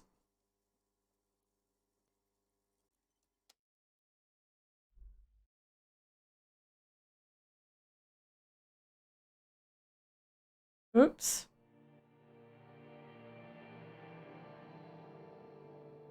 Wait, what?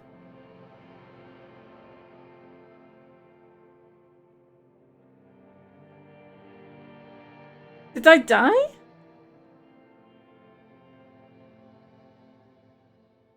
What?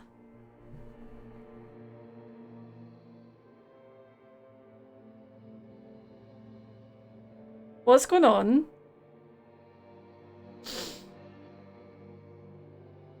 There is nothing.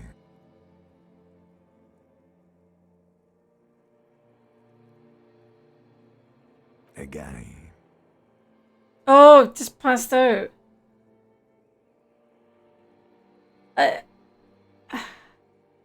Yeah, I thought it like killed me and taken me back to the start. Nothing. Nothing, sad brother. No treachery, just blackout. And just lie there. Well, almost nothing. There is the ground below you, that's still there. And the small light that's on, fluttering somewhere in the basal ganglia. Ganglia. Who's that? That's me. Blue eyes. That's me. Who was that? Who was what? He speaks of the sickening longing, the unwell emotion. Even in the darkness, he's grasping for it, still trying to hold on to the great sorrow slipping in the water. Slimy. No, I was cool. I'm cool. The cool when you're dead, brother. Here in the paleomammalian cortex, we call it the shadow, because it's always there. Tell him. Tell him. Ah, yes, and in the olfactory system, they call it the apricot chewing gum scented one. It's unhealthy of them to linger on it so, but as they say, what do you do? It smelled so nice. It didn't smell nice. It smelled like betrayal. So that's the X something then. Bloated corpse of the past resurfacing. No, it was beautiful. Beautiful. Believe me, stupid ape, its lack of beauty was not the problem. So where's Voyager Road? There is no Voyager Road. There are no roads, no houses, no lights in the windows. It's all on pause. So we know my name's Harry, definitely. Your name is fuck all. My name is Harry. It certainly ain't Harry. What is it Your then? name is passed out on the ground, dragged around by one of the other evil apes. They're taking you somewhere. Okay. You think they would let you? Until you disintegrate into biomolecules? No. Someone is breathing on your face now, inspecting your pupils, stupid idiot. What is that? It's cold. Yes, they're pouring something on you, something in you, and it's delicious. So we passed out a little bit there. We're getting a little bit too close to finding out the truth. Where am I? In the upholstered cabin of Lieutenant Kisaragi's motor carriage, seated in the driver's basket. The air is thick with leatherworks and heavy fuel oil. Cold water runs down your chin. Drink water. The lieutenant is extending a small canister to your mouth. Okay.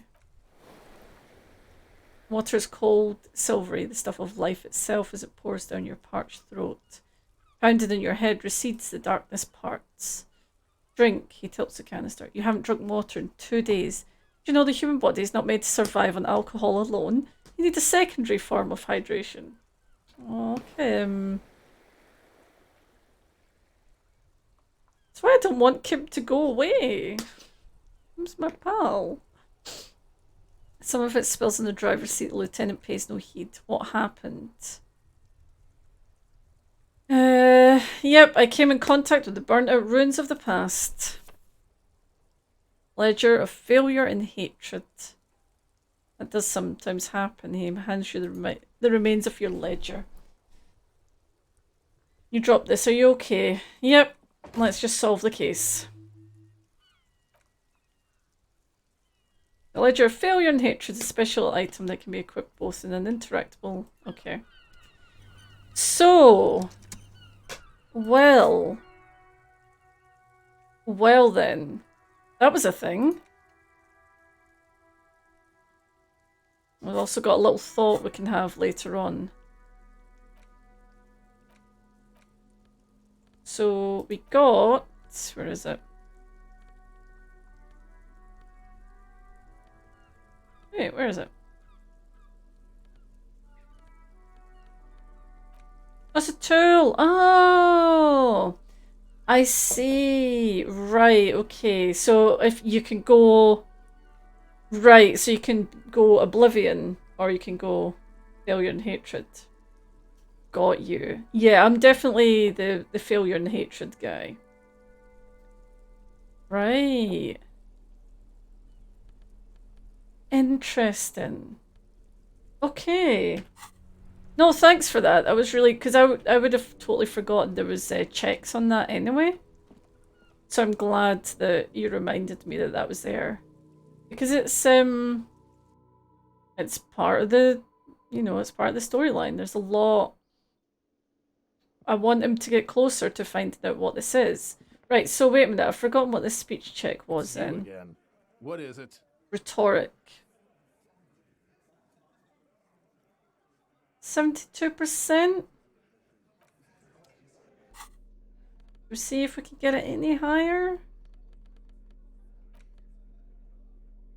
That doesn't help at all.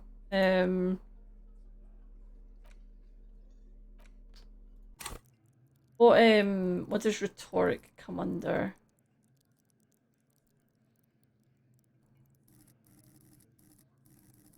Intellect. Which is booze, isn't it? No.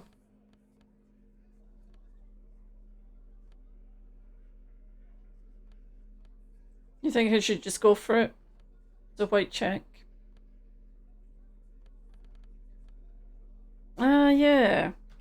I'll go for... I'll take the cigarette because I've got health. It's just in morale stuff I need to go and stock up on. Yeah, let's go for it. I'd rather it was higher. What is it? Let's go for it. Sweet. Okay. Convince Titus he's been manipulated. You should know by now, Titus Hardy will never falter. Yes. Well, that's it. Case closed then. We're going home. One of his boys will. Just remember, it's about more than class. It's about these men in Martinez, their district, their responsibility. Outside in the midday sun, ruins. The pavements are cracked and the benches peeling. Newspaper blow in the wind. Right, well, that's it. We're going home. Huh? You'll get it. Go on. Write it down, Kin. In Martinez, they just kill you because they don't like you.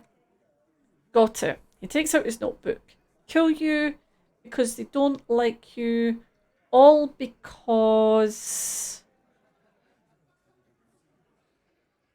It's about more than cliches. It's about these men in Martinez, their district, their responsibility.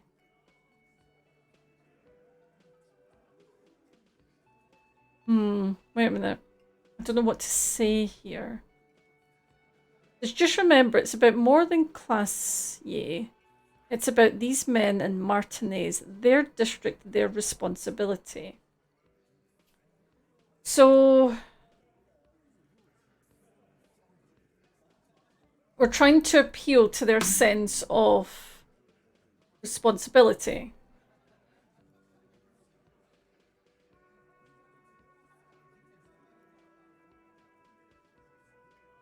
Because you work for the wrong people. I think that's what I'm going to say. God damn right, this is Union Town. You work for the company, we will kill you. But Dennis, we don't kill you if you work for the company. Half the harbour works for the company. Work for the wrong company and they execute you. They just hang you, shoot you, light you on fire. They don't care. We didn't light him on fire. You hear the fat man wheeze. He's trying to get up. That's it. That's the weak one. You flushed him out. Now go in for the... Officer, you will be next if you don't shut up. The old man reaches for his belt, but his voice is strangely calm. Firearm.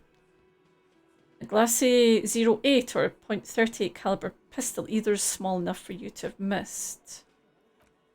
He's on to you. He knows what you're trying to do. Steal yourself. Push on. Just ignore Theo. Okay. Look at Kim first. Lieutenant's put down his notebook. His hand is resting on his holster. Gives you a nod. Okay. Yeah. Right. I'm gonna push Angus. Or what? You're gonna kill me like you killed him for no fucking reason? We didn't kill him. We didn't even hang him. He was dead when... Got him. Shut up, Angus. He was dead before you hanged him.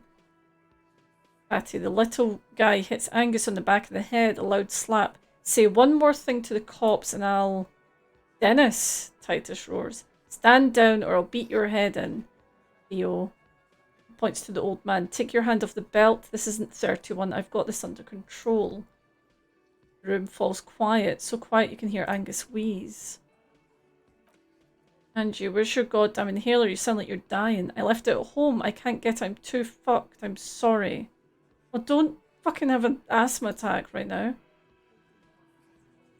It was all pointless because of you. You wasted my time. I told you, Titus. I told you to just give her up. Lizzie, he turns to the fixer. Your help is no longer needed here. Go tell Everard. Fine, I'll tell him after a long walk along the coast. She walks off without looking back. What just happened between those two?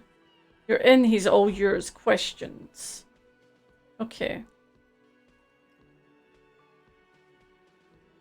Yeah, so you didn't kill him, he was already dead. You hanged the corpse to cover up the real cause of death. Why? Because the girls asked us to, they were in some shit.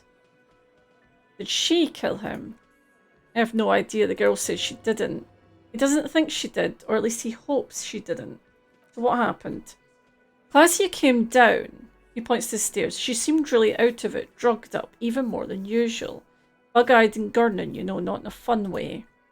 It looked like she'd redosed after something went down. I've seen that look before. She was scared. I knew someone had died. How did you know? I've done this job for 10 years. I've seen it before. It's a politician in the motel room with the dead hooker scenario, only in reverse.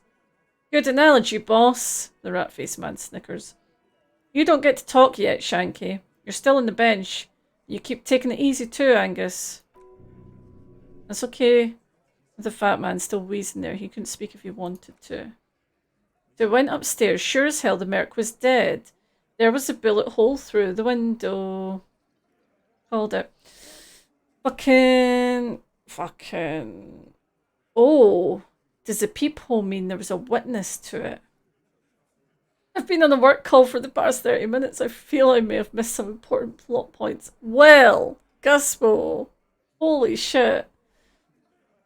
I looked at my ledger again with some advice from Young and found a thing in there that basically made me...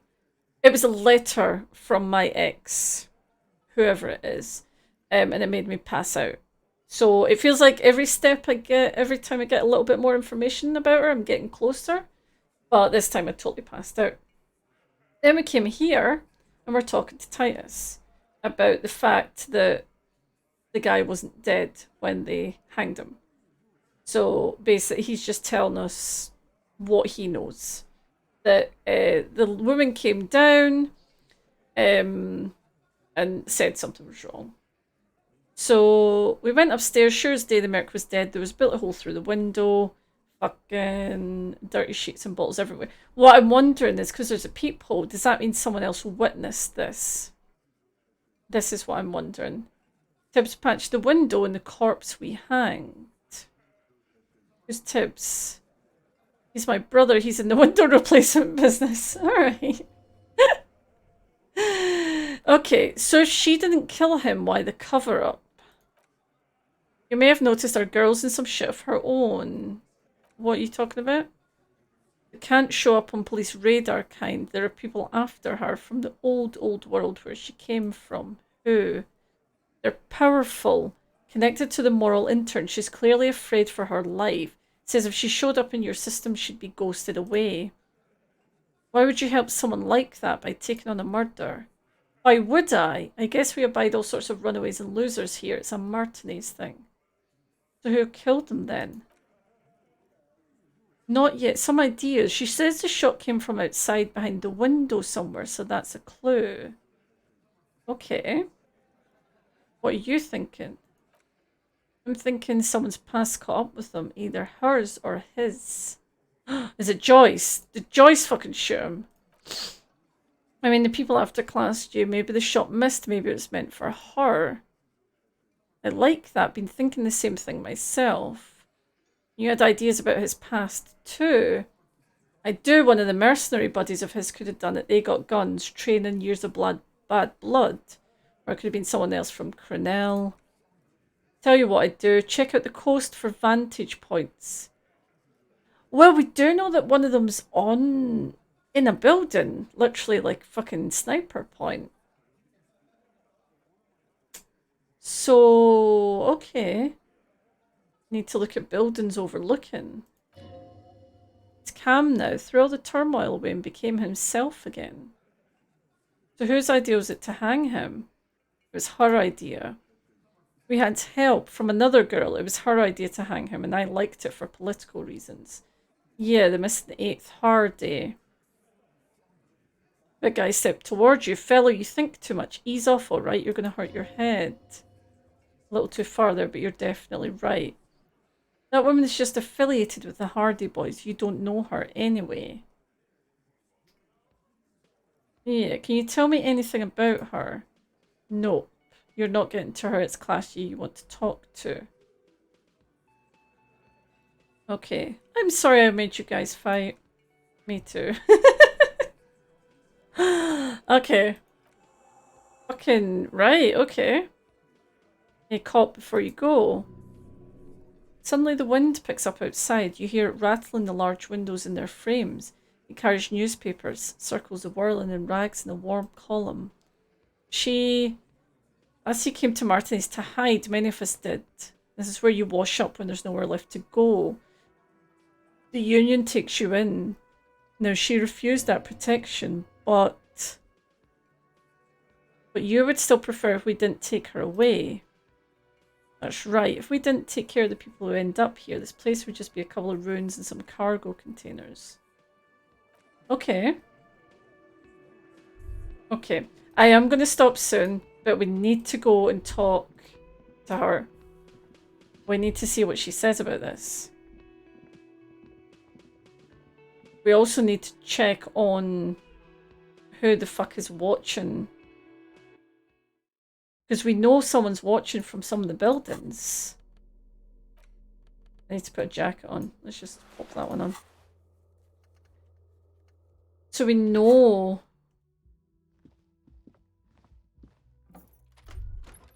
We know that there's someone watching. Because with the mercenaries, we know that there's one guy who's doing the Union stuff. Who's shouting right to work, and there's one who's watching over. I wonder where they could be. Okay. Let's look at this window then. Now we know what caused it. Yeah, it's not going to tell us anything about it.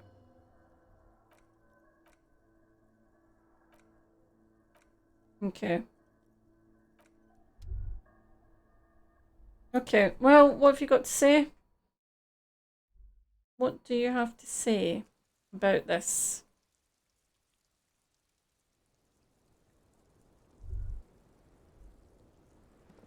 It's always good to see you. Someone could have shot him and then escaped down the back way. That's also a possibility. Something in her demeanour has changed. She's tired, consigned to her fate, to being here with you and what's to come. Okay, so they told us what happened. I understand. Yeah, you were expecting this. I knew there was a chance you'd get them to tell you it's what you do. You're the police. For what's worth, I'm sorry for wasting your time. Why did you do it? Because of the Hardys, I couldn't just dispense with them. They were only trying to help me out of the shit I'd gone into. That's not good enough. You're right, there's more. More. You answer to the coalition government and by extension the moral intern. Briefly glancing over her shoulder to the sea as she's done time and time again. The cold oceanic expanse lies and behind it another world. So you're afraid of the moral intern? Yeah, we're not lapdog of them. You don't have to worry. You share a database with them. So what's going on? Just business, but bad business for some people in the moral intern. If I show up in your records, they will find me. They'll kill me. If you file my name, take me in for questioning, enter me into the moral intern mill. There's a wince and a pained little smile. Well then, I'm fucked for nothing. This murder didn't have anything to do with me. Okay, so we've got her off guard. Yeah, I want to know what happened here. What happened here the night he died? We were there. She points to the window. The silhouette of the bed is visible together in bed. It's, alright. Okay. He was in a kneeling position. He had just entered me. I was on my back, looking at him. I heard the window behind me shatter. I turned to look. There was a hole in the glass. I turned back to him. His eyes were looking through me, and his mouth was open, dumb. I could see... A great pain moves through her, a dark and indefinite wave. I knew he was dead before he fell down on top of me. Fuck, that's why he was enjoying the moment of his death. Yeah, I'm not going to say that. He was heavy. I pushed him off and he fell to the floor. He only had his boots on. I bit the pillow, not scream, then ran downstairs. Long pause just stands there. I waited for the second shot to come from me. I thought there would be one. It never came. She's forgotten about her cigarette. The butt's burned down to her fingernails. Your cigarette. Okay. I'm sorry this happened to you. So am I. What time was this? When did it happen? 11:30 to 12:15. I don't know the exact time. Around midnight. Fair play of you. I've got a little sympathy. You know, this woman, literally, a guy got a fucking bullet through his head while he was on top of her. Got a little bit of sympathy for her, right? Just a little bit. Were you inebriated? Not as much as usual. He'd done a line plus other things. I was drinking. Mike Titus said she was garnering her jaw off much more than usual. Yes, he did. Oh yeah, I did one of his lines just to clear my head. Okay. Did you hear or see the shooter in the course of this? No. What did you do? Nothing. I was trapped. I was stuck in my room downstairs. I got some clothes on and crawled back up, drew the blinds. Blood was coming from his mouth. He was still on the floor, slouched. I couldn't be there with him anymore. So I ran down and out of my room into the hallway, down the stairs. I knew there would be people there. Your boyfriend gets popped and you immediately reel a line. To be fair, probably not in the best mind at that moment. Run, woman, run past him out into the street where it's dark and people move to the lorries as far as you can. Yeah, why didn't you run away? I already ran. I ran from an entire isola. I can't run any further, not with these people. That's as far as it gets. We still don't know they're after you. Okay. What happened after you ran downstairs? Sylvia was tending the bar. Oh, that might be why Sylvia left. A lot of people were there. The Hardys were at the table. I think the union box was full. Ruby was there too. Is Ruby the missing Hardy boy? I sat down, they all welcomed me. I didn't even have to say anything. Ruby knew something was wrong. Yeah.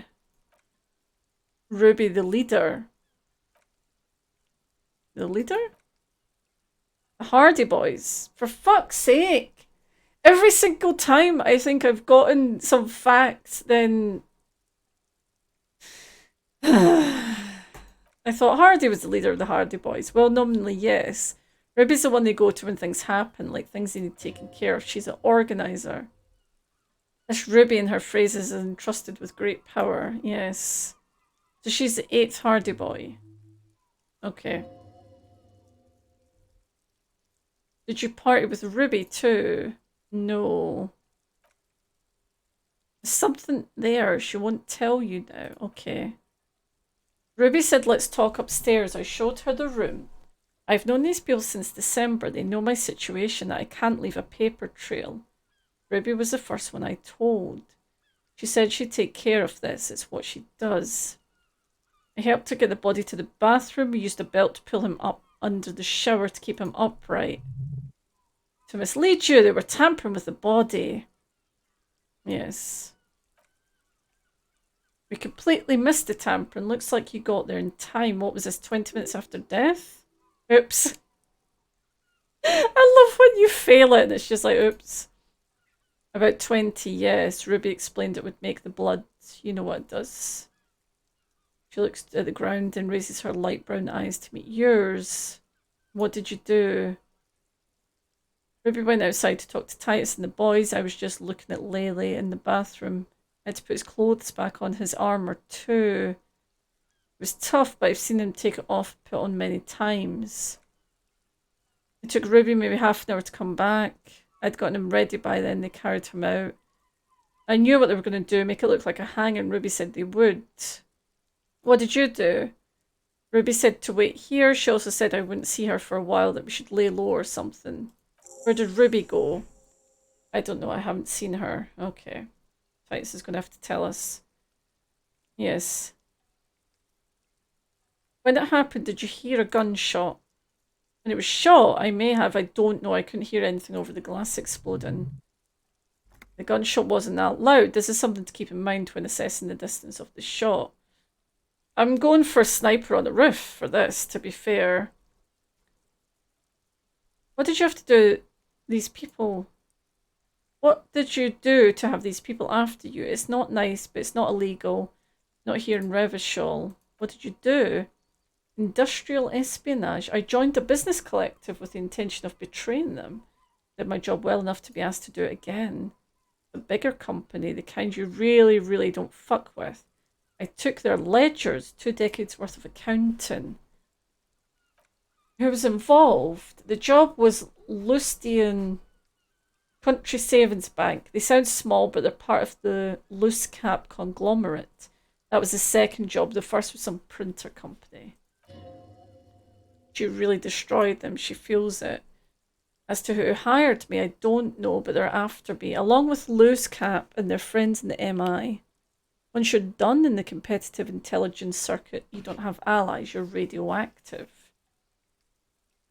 She's a financial curse. I like that. Yeah. Yeah. I'm sure there's people who's done much worse. I'm not a war criminal, but it was bad.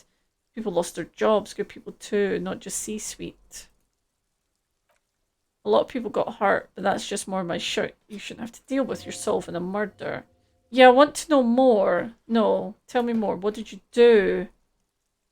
One of them killed themselves because of me. Okay.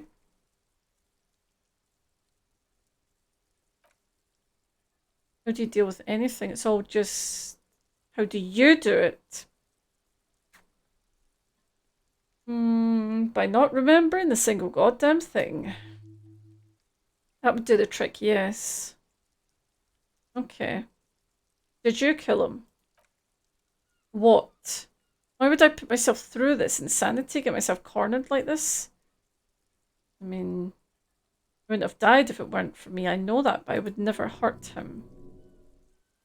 All kind of crazy things happen when drugs are involved. Sweet, sweet drugs. Could have been a desire murder, maybe an act of jealousy. Now you guys suddenly have theories pouring out when they're obviously just stabs in the dark.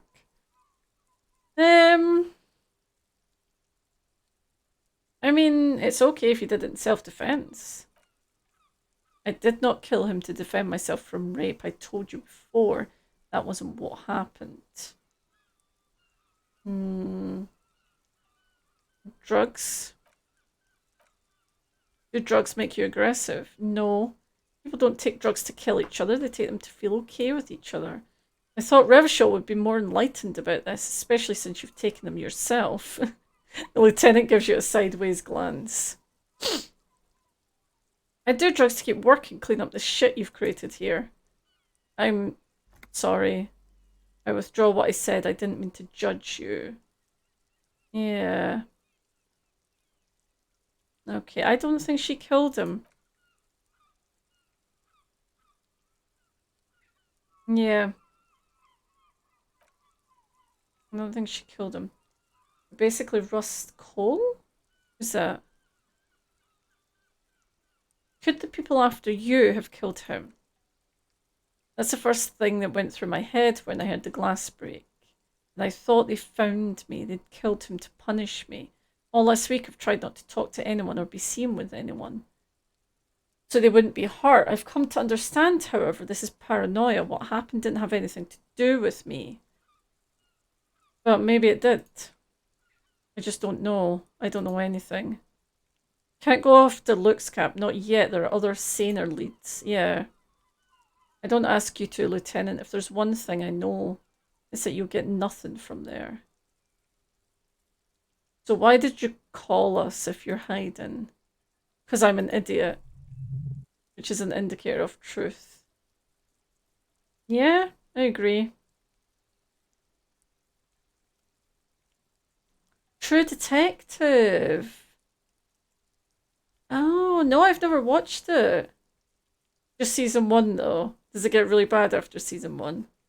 That's how I felt about, we watched Humans, which was this British thing about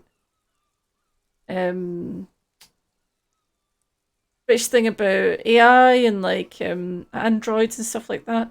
Really good first series. Rest of it was shite.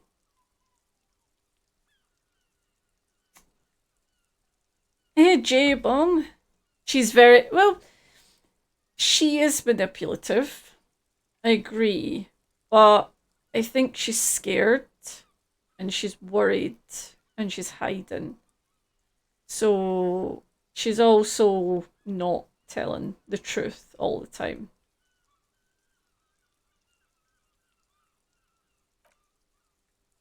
You have to understand, the people around here, no one was making the call and he kept rotting. And they picked his clothes off and that little fucker threw stones at him.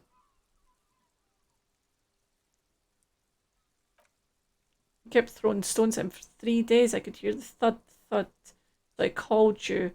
But with all my heart, it's not the last thing I do in Revachol. Oh god, that was a lie too. Who made the call then? No, I think she made the call. I think she did. Yeah. When was the window changed? Last week, Angus and Tight's brother, I think he's called Tibbs, took care of it. Okay. She nods silently. She doesn't even smoke, just picks up the cold coffee and holds it in her hands. The lieutenant glances at you, then at the door. He's thinking, are we done here? Or should we arrest her? She's a flight risk and she lied to you. She'd be taking... I don't think I've got it in me to arrest her. Yeah. I couldn't. This guy won't budge. You have to wake Multiface up forcefully if you want to continue pushing her. Okay. Right, let's try this. In God's name, wake up. Who? What? This is my drama talking. Dear Lord, you've been lied to. She could have killed her lover and lied to everyone. She's not the most fair and just at all. She's smoke and mirrors and will-o-wisps. She probably didn't give you her real... Well, of course she didn't give us her real name. She's hiding. Arrest her immediately before she further entangles you in her web of lies. Take it easy. Don't overcompensate with this course correction. Ask questions first. Devil woman. You know, I think you didn't make that call. I did. What is this? I called your desk or whatever it is. The numbers are all over town. Call 8102 for emergencies. There was an older woman on the other end. It sounded like she was smoking. She took my complaint. She coughed. Anyone could know that, sire, by looking around and calling the desk. Drama, I'm not sure I trust you right now. What time did you make the call? Thursday night. It was late, sometime after 12. Lieutenant nods in your direction. It checks out. Well, we know that's not your real name. You wouldn't give us your real name, not when people are after you. Okay. Her voice cracks suddenly like there's a garrote around her neck. Okay, what? Okay, it's not. Oh yeah? Tell me the truth. You log your work every week. It's all transmitted to Common, sir. I couldn't just beg you not to enter my name, so I lied, like I lied before. Like I did at LCSB. I have to lie all the time. I'm so tired of it. She's not lying now. She really is very tired. Her metabolism is failing her. The afterglow of whatever narcotic she's been taking is wearing off. Tell me your real name. It's Katarzyna Alassier. The smile on her face is timid, also almost painfully slow. Okay. Finally, we meet. She nods, her round eyes meet yours. They seem moist from the wind on the roof. She knows you're grilling her. Why have we not arrested her yet, Lieutenant? Maybe grounds here, at least for extended detention. A little whimper, the young woman hears you. She's looking around.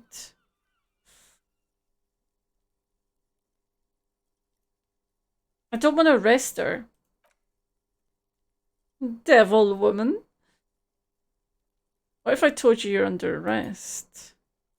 I haven't done anything. Anything illegal. Failure to aid a police investigation. Fucking mind games. That's right, gang. Stern and merciless. Now stern and merciless as we reel her in. I'm not going to arrest her.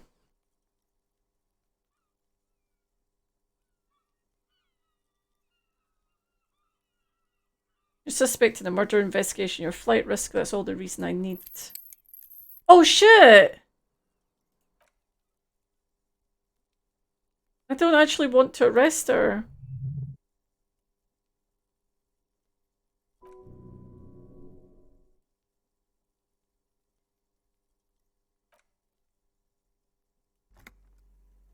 I think I know who did it.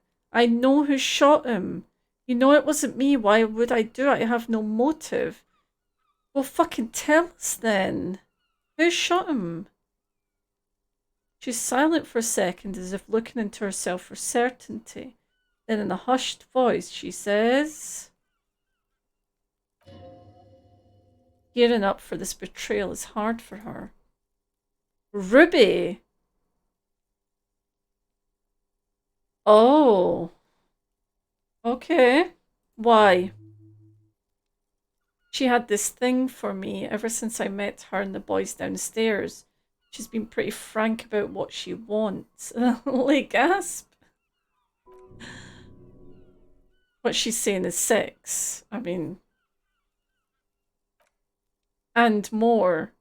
I made the mistake of confiding in her. I told her I was on the run.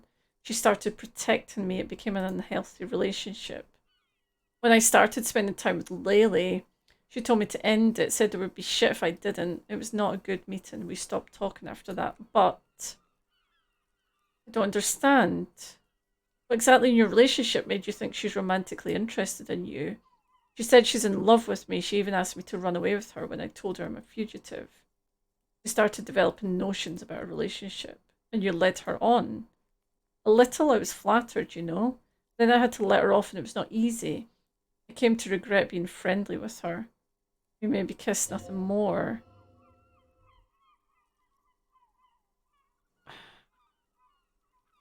Yes, but what was the relationship outside this unequal power dynamic? We spent a lot of time together listening to the radio and such. She had great milieus, and she was good company. I was sorry it had to end. What was that question about? She's feeding her friend to the wolves here. Also has startlingly little to do with arresting her. I have issues with this.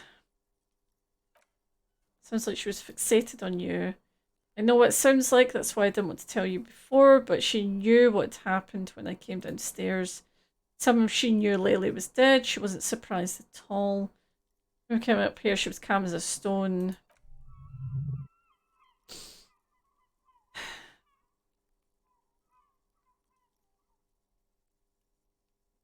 I don't... When Ruby said there would be shit happening if you didn't end your relationship with the deceased, was she threatening you? She came over one night drunk, said she'd turn my life into a living hell. I've been threatened before, so I can tell when someone knows how to do it. And she's a pro, she must be, to keep the Hardys in line. I tried severing ties with her after that. I thought it worked out. I just...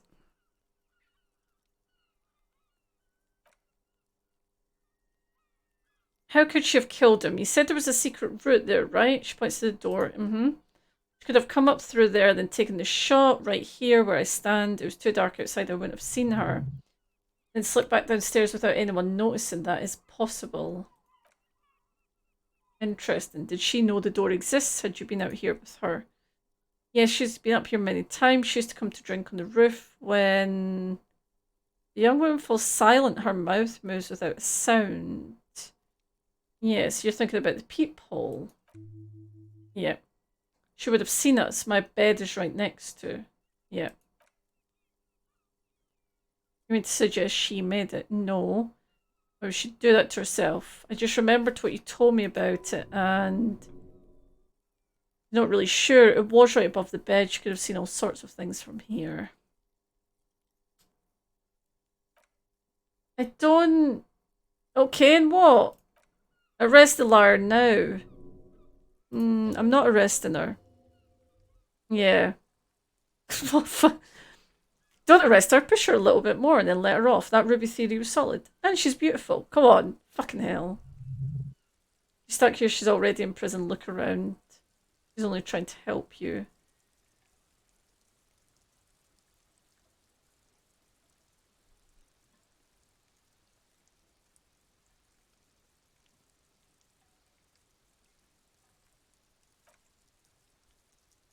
Okay.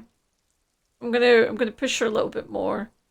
I think we should still take you in just in case. Still, says her voice breaking after all this. Sir, please, it's a shitty world and I know I'm shitty too, I know.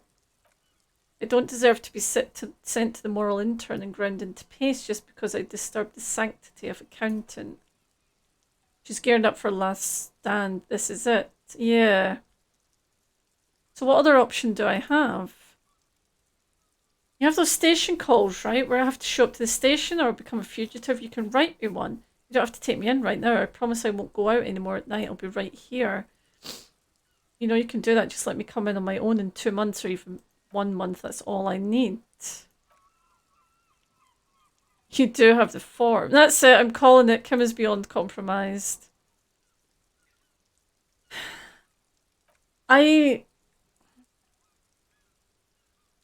What would have changed in 2 months? The people after me could be in jail, or maybe Revachol. There's desperation there. Maybe Revachol could be free. It could be tried in a free Revachol, an independent state that doesn't hand its detainees over to the moral intern. Yeah, I doubt a free Revachol is going to happen in 2 months. Come on. I find that hard to believe, miss. The handcuffs jingle in his hands. What was that feeling? It's coming. Oh.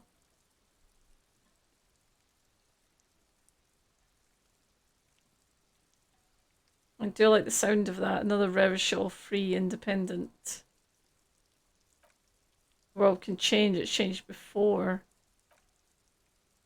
The political overture has succeeded, we see. This was our last card.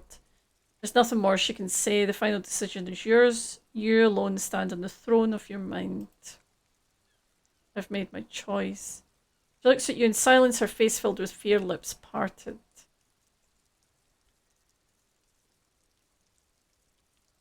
Right, I'm going to write her a station call then. I'm not going to arrest her. I'm not going to let her totally off the hook. I don't know if I believe her. This may have been a grave mistake. Excuse me? No, I don't think so. So station call is basically where you have to like self-report. So it's rather than like someone arresting you and like taking you in right now, it's more like you have to like report in. Yeah, court date. Yeah, drama's all about the arrest.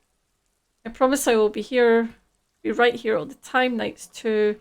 I'll help you any way I can in this investigation. I will be at station 41 in 6 weeks. She repeats, I promise. Right, there's nothing all about Ruby. Okay.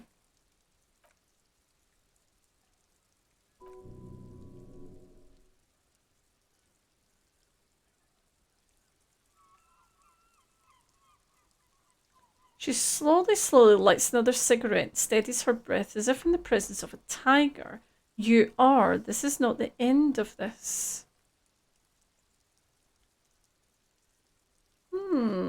Okay, I need to look up into the sky at some point. Right. We're not getting anything else from her just now.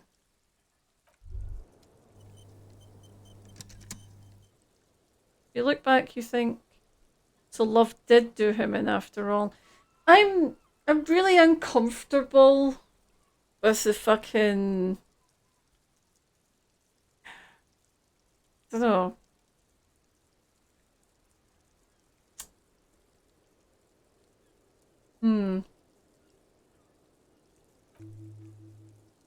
If it weren't for her, he would not have been there. The shot would not have connected with his soft palate.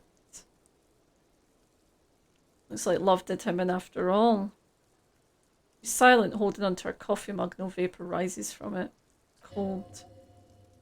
Because this one is not being entirely corrupted. This may help. This may help the others see. Okay. Yeah. She finally breaks the silence. I'd like to think he didn't love me. I thought it was chemically induced and not real. Why? Because it's easier that way. Was it real? I don't know. Real as anything. Okay. Right.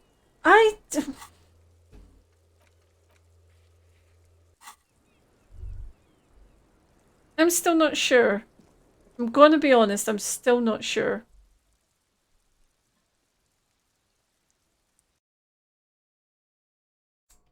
If that was cold. I mean, sometimes you got to be cold, right?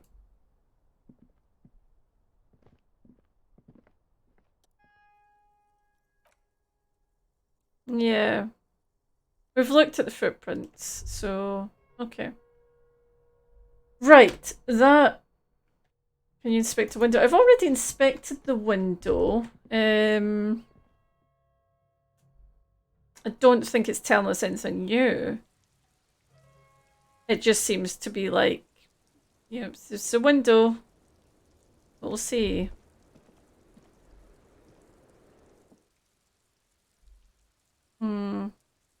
I'm not sure about this. I'm not sure about this at all. Oh, it's green now. Oh. Oh, okay. Well, my visual calculus is shit. So, okay. We'll do this and then we're done, right? We'll try this. I don't know if we'll be able to get it though, because wait, do I have a skill point? No, I don't. Skill point. Ooh. Cut chips. What we're looking for, visual calculus. In the jacket. Nice. And If you have a point, you should roll first anyways and use a point to unlock it. That's a good tip. I never thought about that. Okay. So visual calculus is intellect, so I can just do this again, can't I? Yes, let's do this. Who needs health anyway, right? Or, yeah.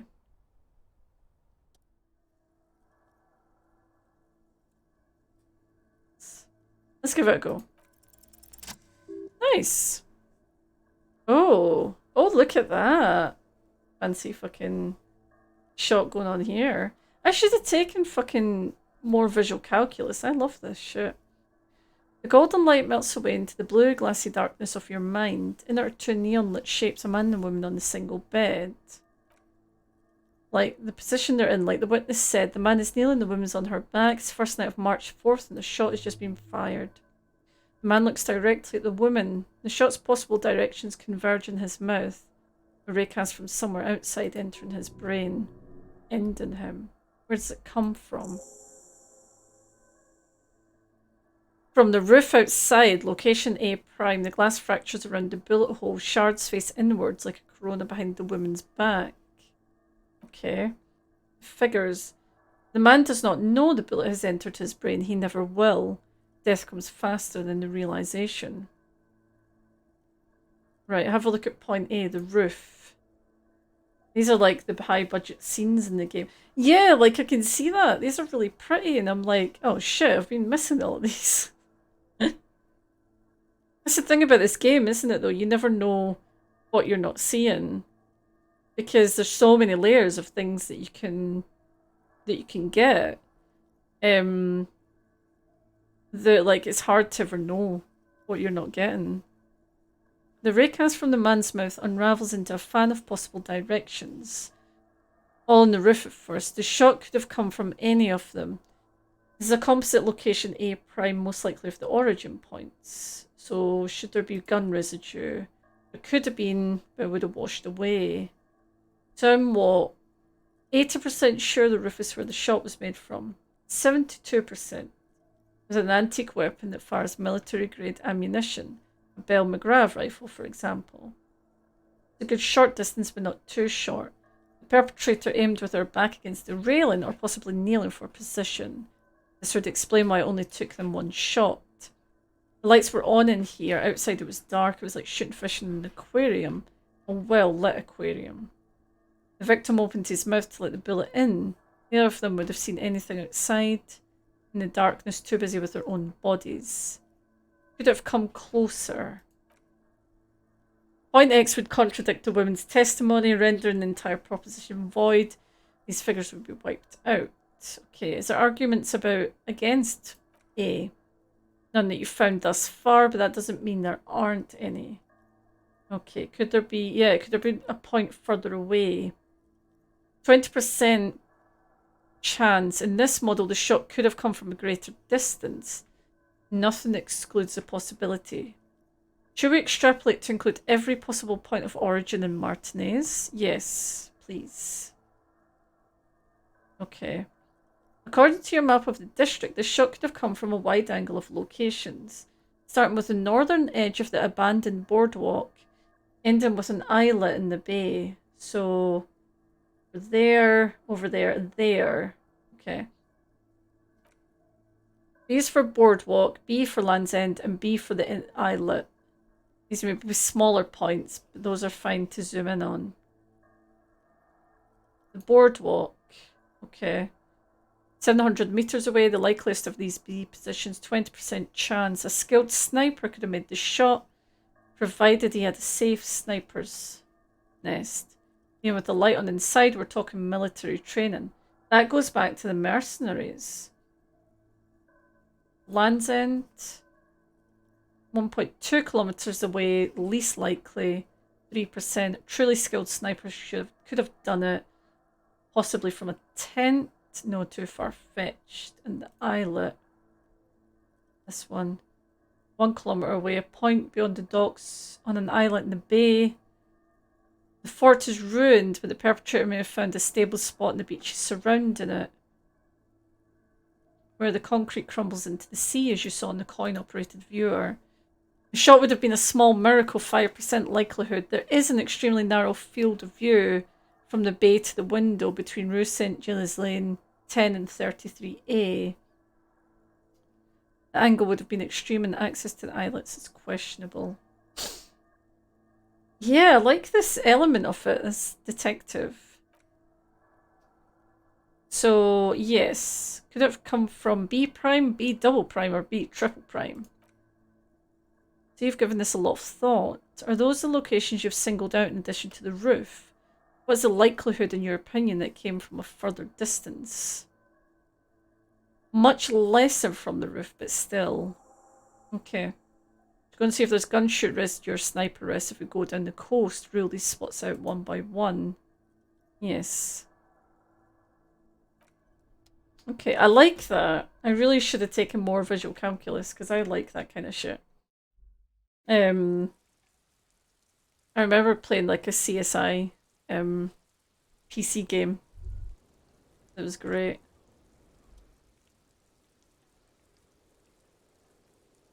Wait, stop. That man bloated beyond all recognition was 42? Yeah, that's what she said. All the damage, the weeks of decomposition, all the swollen indignity of morality was 42? Mortality, sorry. How old are you? That's where this is going. 45,000 litres of raw alcohol have left its disfigurements. What lies beneath, you wonder? You could ask either of them. Oh, Furan, thank you. I've no idea why you'd find it relaxing, but I'm so happy that that's the vibes you're getting from this. Because that's really good. I'm really glad that we can have a little escape, you know? Especially, there's always shit going on, isn't there? There's always bullshit going on that you have to think about and you have to deal with. And, I mean, this is an escape for me, you know? This is a few hours that I get to just escape into this. So if I can give that for you guys, then that makes me really, really happy. It's strangely relaxing. It's like watching a Norwegian crime drama. Right, okay. Let's see. Let's ask her. How old do you think I am? Yes. Tell me. Rhetoric's finally awake. I don't know, 1 million years old, 2117. How old are superstar police officers usually? 55. You're not. Sure he is, you know, age is just a number. For him, that number is 56. Wait, this requires scientific measurements. Yeah, come on, let's go for it. Date of birth to the laboratorium. Fucking hell. Right. We're not getting to... I thought we'd maybe get to check over here to see if there was any. Okay.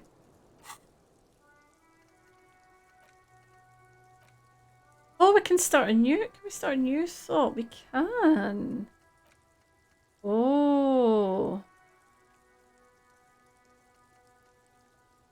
Right.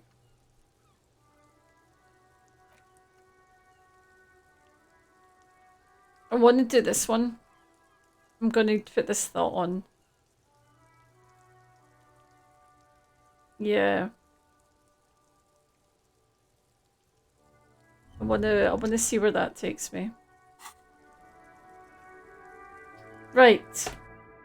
Anyway, I've went way over time with this because I just got like pulled into it so deeply. Thank you for being fucking 4.5 hours. Jesus Christ, I had no idea. It's just been a really good stream. Thank you all for being here, for being with this storyline. Next time, what day are we on? Is this Thursday? It's Thursday, isn't it? We'll be back on maybe Sunday. I'm not sure yet. The schedule might change actually a little bit because next week our kid is starting homeschooling. So I might not be able to start until after he's finished with that. I will post up any changes on Twitter and on Discord. So if you're not in the Discord, feel free to pop in. That's where we... Oh god, do the wee thing. Sorry, Cuspo. Feel free to pop in. That's where the going live notices and all that are. But for now, thank you so much. This has been great. I hope you all have a great rest of your evening. And you are helping Guspo. You're great. Sorry for stepping on your mod toes there. I like the jumper! Best jump. Right. I'm going now. Goodbye. Love you all.